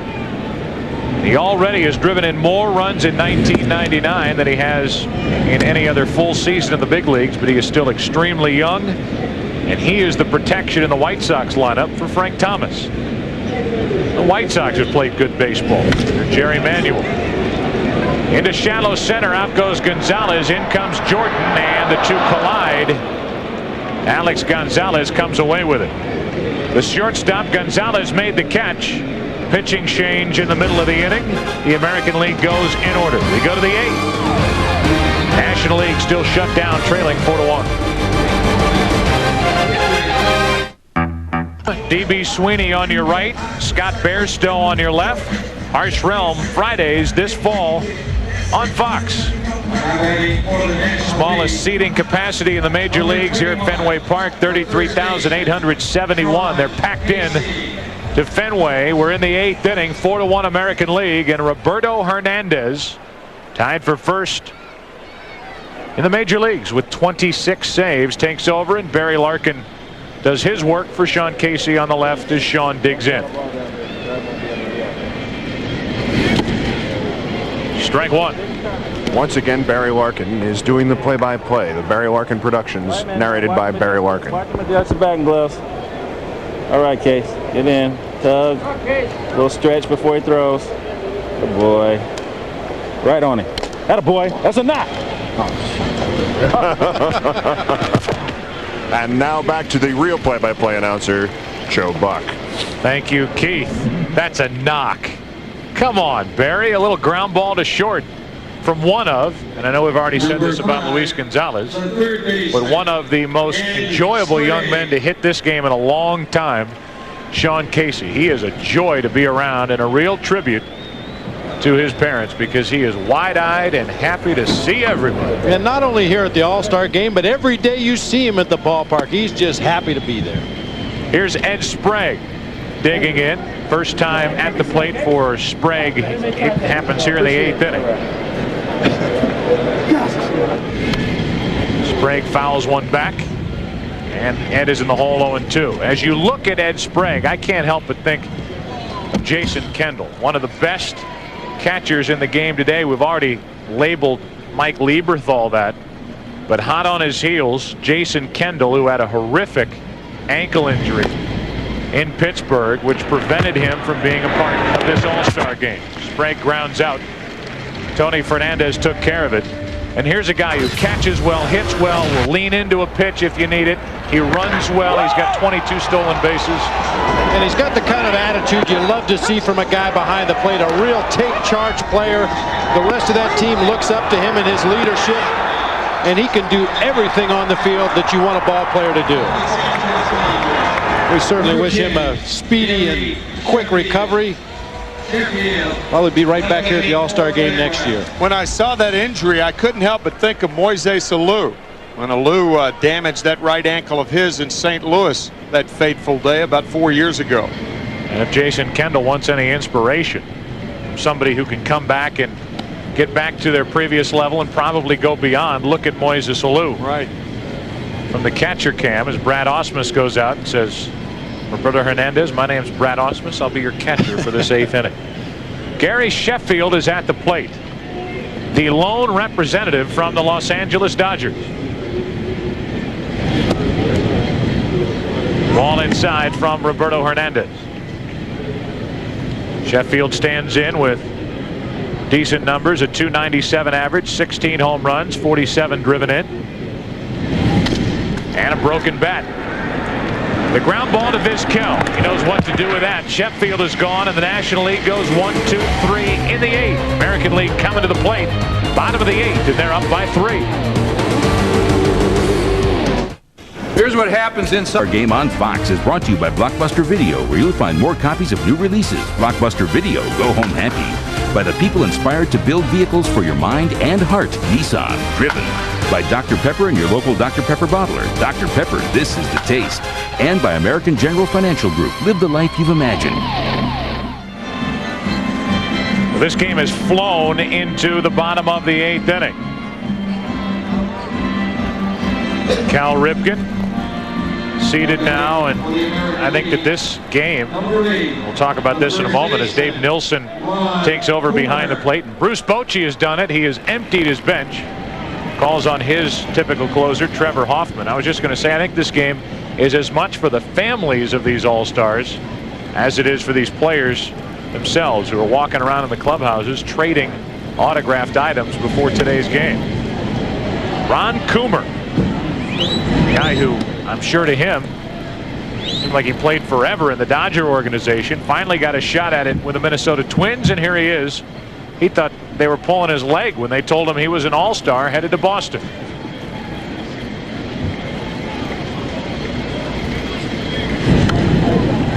Back toward us, and the count quickly 0-2. Coomer, a great story, played a couple years in the A's minor league system, suffered a serious knee injury, was released by the Oakland A's. At the time, he was working out in Chicago with Carlton Fisk, working out every day, hitting. Fisk recommended him to the White Sox. The White Sox signed him to a minor league contract. Rejuvenated Coomer's career. As you mentioned, Joe, he went on to the Dodgers and then eventually ended up with the Twins. His first All-Star appearance. These two are golfing buddies. Carlton Fisk and Ron Coomer, who now has a 1-2 count. Guy who grew up on the south side of Chicago and was a Cubs fan. It's like taking your life in your hands. You know he's a tough guy. That's right. There's John Jaha, who is getting ready to hit. And if he enters, both benches will be empty as Coomer fouls it out of play left side, still 1-2. With a 4-1 game, these managers aren't leaving anything on their bench as we play here in the 8th inning. Both Bruce Bochy and it looks like eventually here Joe Torre will accomplish what they set out to do, and that is get everyone involved in this game. Now there are pitchers left out in the bullpen. Inside corner, and Coomer is gone. Ron Coomer in his only at bat to this point strikes out looking, and we look at our blockbuster all-star video moment. And probably the picture and the memory that we'll all take away from this game. All of those present stars with some of the past stars behind talking with Ted Williams before tonight's game. Ted Williams giving hitting tips and talking to these current all-stars. Trevor Hoffman gets one out. Go take a nap, Trevor. Your night's over. Pitching change in the 8th. Taxi! 59th Street. They're Billy Wagner of the Houston Astros with 22 saves. Takes over here in the 8th inning. Pitching to Tony Fernandez. 97 miles per hour from that little body, but big legs for Billy Wagner. If it suddenly became a little breezier here at Fenway, it's understandable. Billy Wagner's in the game. Upper 90s. Can he blow? The 0-1. Another 97 mile per hour delivery. 0-2 on Tony Fernandez. And as if that was not enough, he also has developed a slider that he learned from Randy Johnson, who came over to the Astros in the second half of the season last year. Still a pitch he's working on, but he's not going to mess around with the breaking ball right now. 98 from Wagner. 1 ball, 2 strikes. Wagner trying to close out the inning. Trevor Hoffman started. Too much heat, 99 miles per hour. 2 strikeouts in the inning. Trevor Hoffman now just watching, and John Jaha, who had a couple of injury-plagued seasons with the Milwaukee Brewers. They cut him loose. He signs on with Oakland, and here he is with 19 home runs and 56 driven in. Had last season cut short by an injury to his left foot, had surgery to repair it, was looking for a job all winter long. The A's gave him a chance in spring training. Finds himself here in Boston for the All-Star game. Too much from Wagner. 98, strike 1. Leading active relievers averaging over 14 strikeouts per 9 innings pitched, and that's when you take his strikeouts and his numbers and project them over a full game. The 0-1.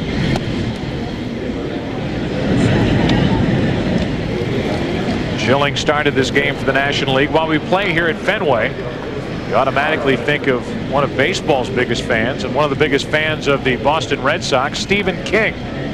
We at Fox sent get well wishes to the suspense and horror writer Stephen King. So successful, and I am sure watching as he recuperates from that accident.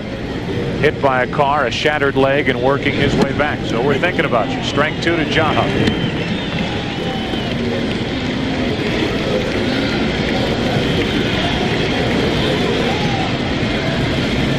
Jimmy Williams wondering how his Red Sox will play the second half of this season as Jaha fouls it back. The Red Sox will start that second half 4 games behind the Yankees.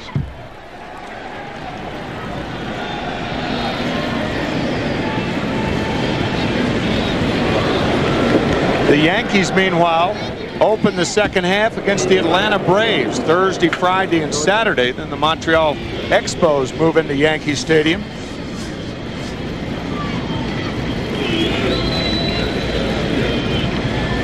Two balls, 2 strikes on Jaha. Got him over the inside corner. And the breaking ball from Wagner, his first of the inning. 3 strikeouts for the National League pitchers, Hoffman and Wagner. Into the ninth.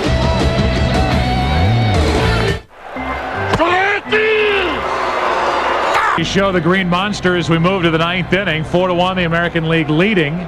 Nary a dent out there. Nobody's even given it a shot. Joe Buck, Tim McCarver, Bob Brenly with you. That's surprising, isn't it? Very surprising with the right-handed power hitters on both teams. Mike Piazza, Mark McGuire, Sammy Sosa, unscathed as the Green Monster tonight. And I was just going to say, as he said at the start, you didn't say it, he said it, this would be a well-pitched, low-scoring game. That's what we've had. Well, we anticipated, or I anticipated, that perhaps some of the first-year all-star pitchers would maybe have a case of the butterflies, have a little trouble finding the strike zone, fall behind some hitters, and at that point, perhaps the offense would take over the ball game, but it has just not happened. The pitchers have been on top of their game throughout this ball game. Dave Nilsson will lead it off against the new pitcher for the American League. That's John Wetland. Wetland takes over. It's a 4-1 game here in the 9th inning. And a fastball misses up. 1 ball, 1 strike. So the National League with only 1 run scored here tonight. The RBI belongs to Barry Larkin way back in the 3rd. The 1-1 to Nilsson. Strike 2. Brad Ausmus still behind the plate. Defensively, same alignment for the American League. And again, Joe Torre and Bruce Bochy getting all their reserves into the game here this evening as Troy Percival, the flame-throwing right-hander of the Angels, gets loose out in the American League bullpen. 4-1. The AL out in front. Nilsson, after a high fastball, still 1-2. Dave Nilsson from Brisbane, Australia, one of 20 foreign players for both teams in tonight's game, led by the Dominican Republic with 6 representatives. He's set up here to ball and 2 strikes.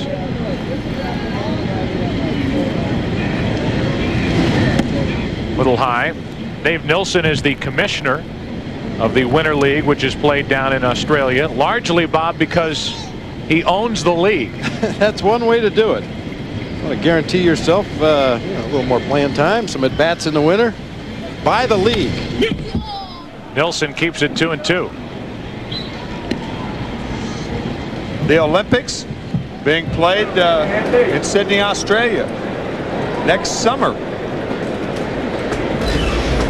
And as we look at that American League bench, we look at the international flavors. 7 from the Dominican Republic, 4 from Puerto Rico, 3 from Venezuela, 2 from Cuba, 2 from Canada. Nilsson is from Australia as he pops it foul down the left side. That'll get out of play. Pretty good at bat here for Dave, and the count's still 2-2.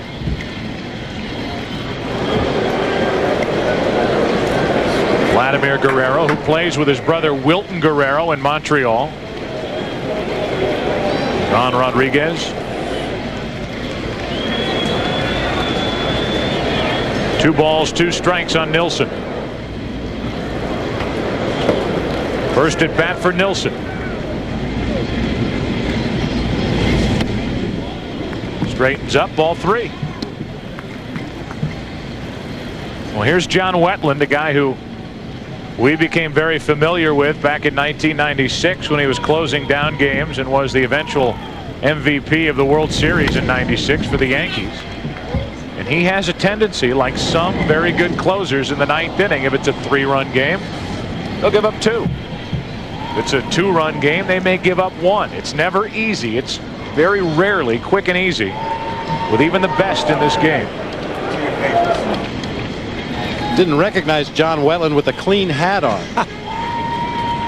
Wore the same one during the 1996 season while pitching for the Yankees. Nilsson pops another one foul. That will get back and out of play. Dave is putting on a battle here to try to get on to start the 9th. Nilsson is a potential free agent at the end of the year, and he is still considering not signing a new contract to open him up, be available to play for Australia in the upcoming Olympics. Nilsson strikes out, and that's the way we start the 9th inning.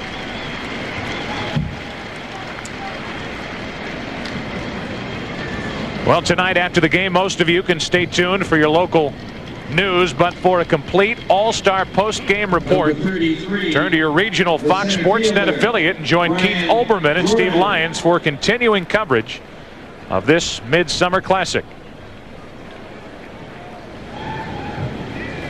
We will have the presentation of the MVP award after this game as Jordan takes ball 1. The Game dominated by pitching to this point. Might select a pitcher, and if you select a pitcher, how can you look past Pedro Martínez? He pretty much set the tone for this entire ball game, that it was going to be pitching dominated. As you mentioned, Tim, a lot of aces, a lot of bullpen aces in this game. In the year of big offense, good pitching still beats good hitting. Look at all those strikeouts piling up here in this All-Star game as Jordan takes a strike, and now he's set up at 1-2. 22 strikeouts combined tonight. Record for a 9-inning game in an All-Star game.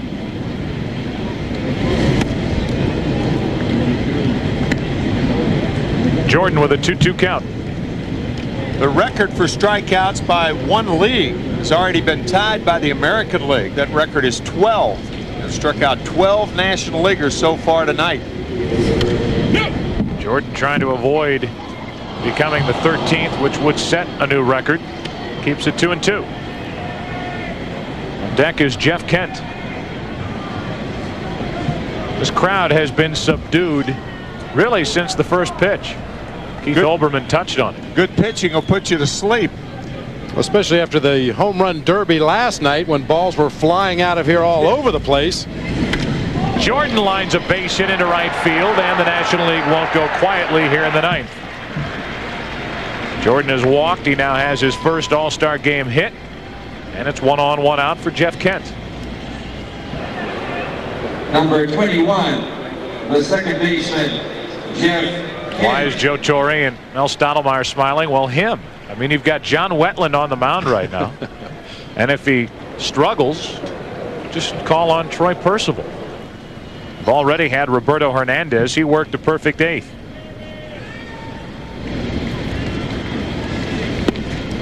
Kent takes a strike.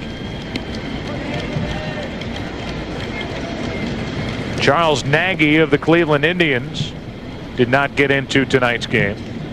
Shown you Percival, who is remaining out in that American League bullpen.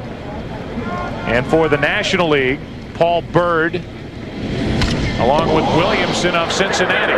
Potential double play ball back to the mound to second and on to first to end this 70th Midsummer Classic. 4-1. The American League wins it on a dangerous shattered bat and a ground ball back to Wetland. Well, that's the way this one ends, with a loud double play. Hit into by Kent. We'll come back to Fenway Park here in Boston. Our thoughts as we wrap up the 70th Midsummer Classic. A double play ball ends it. The American League wins it 4-1. Back in a moment.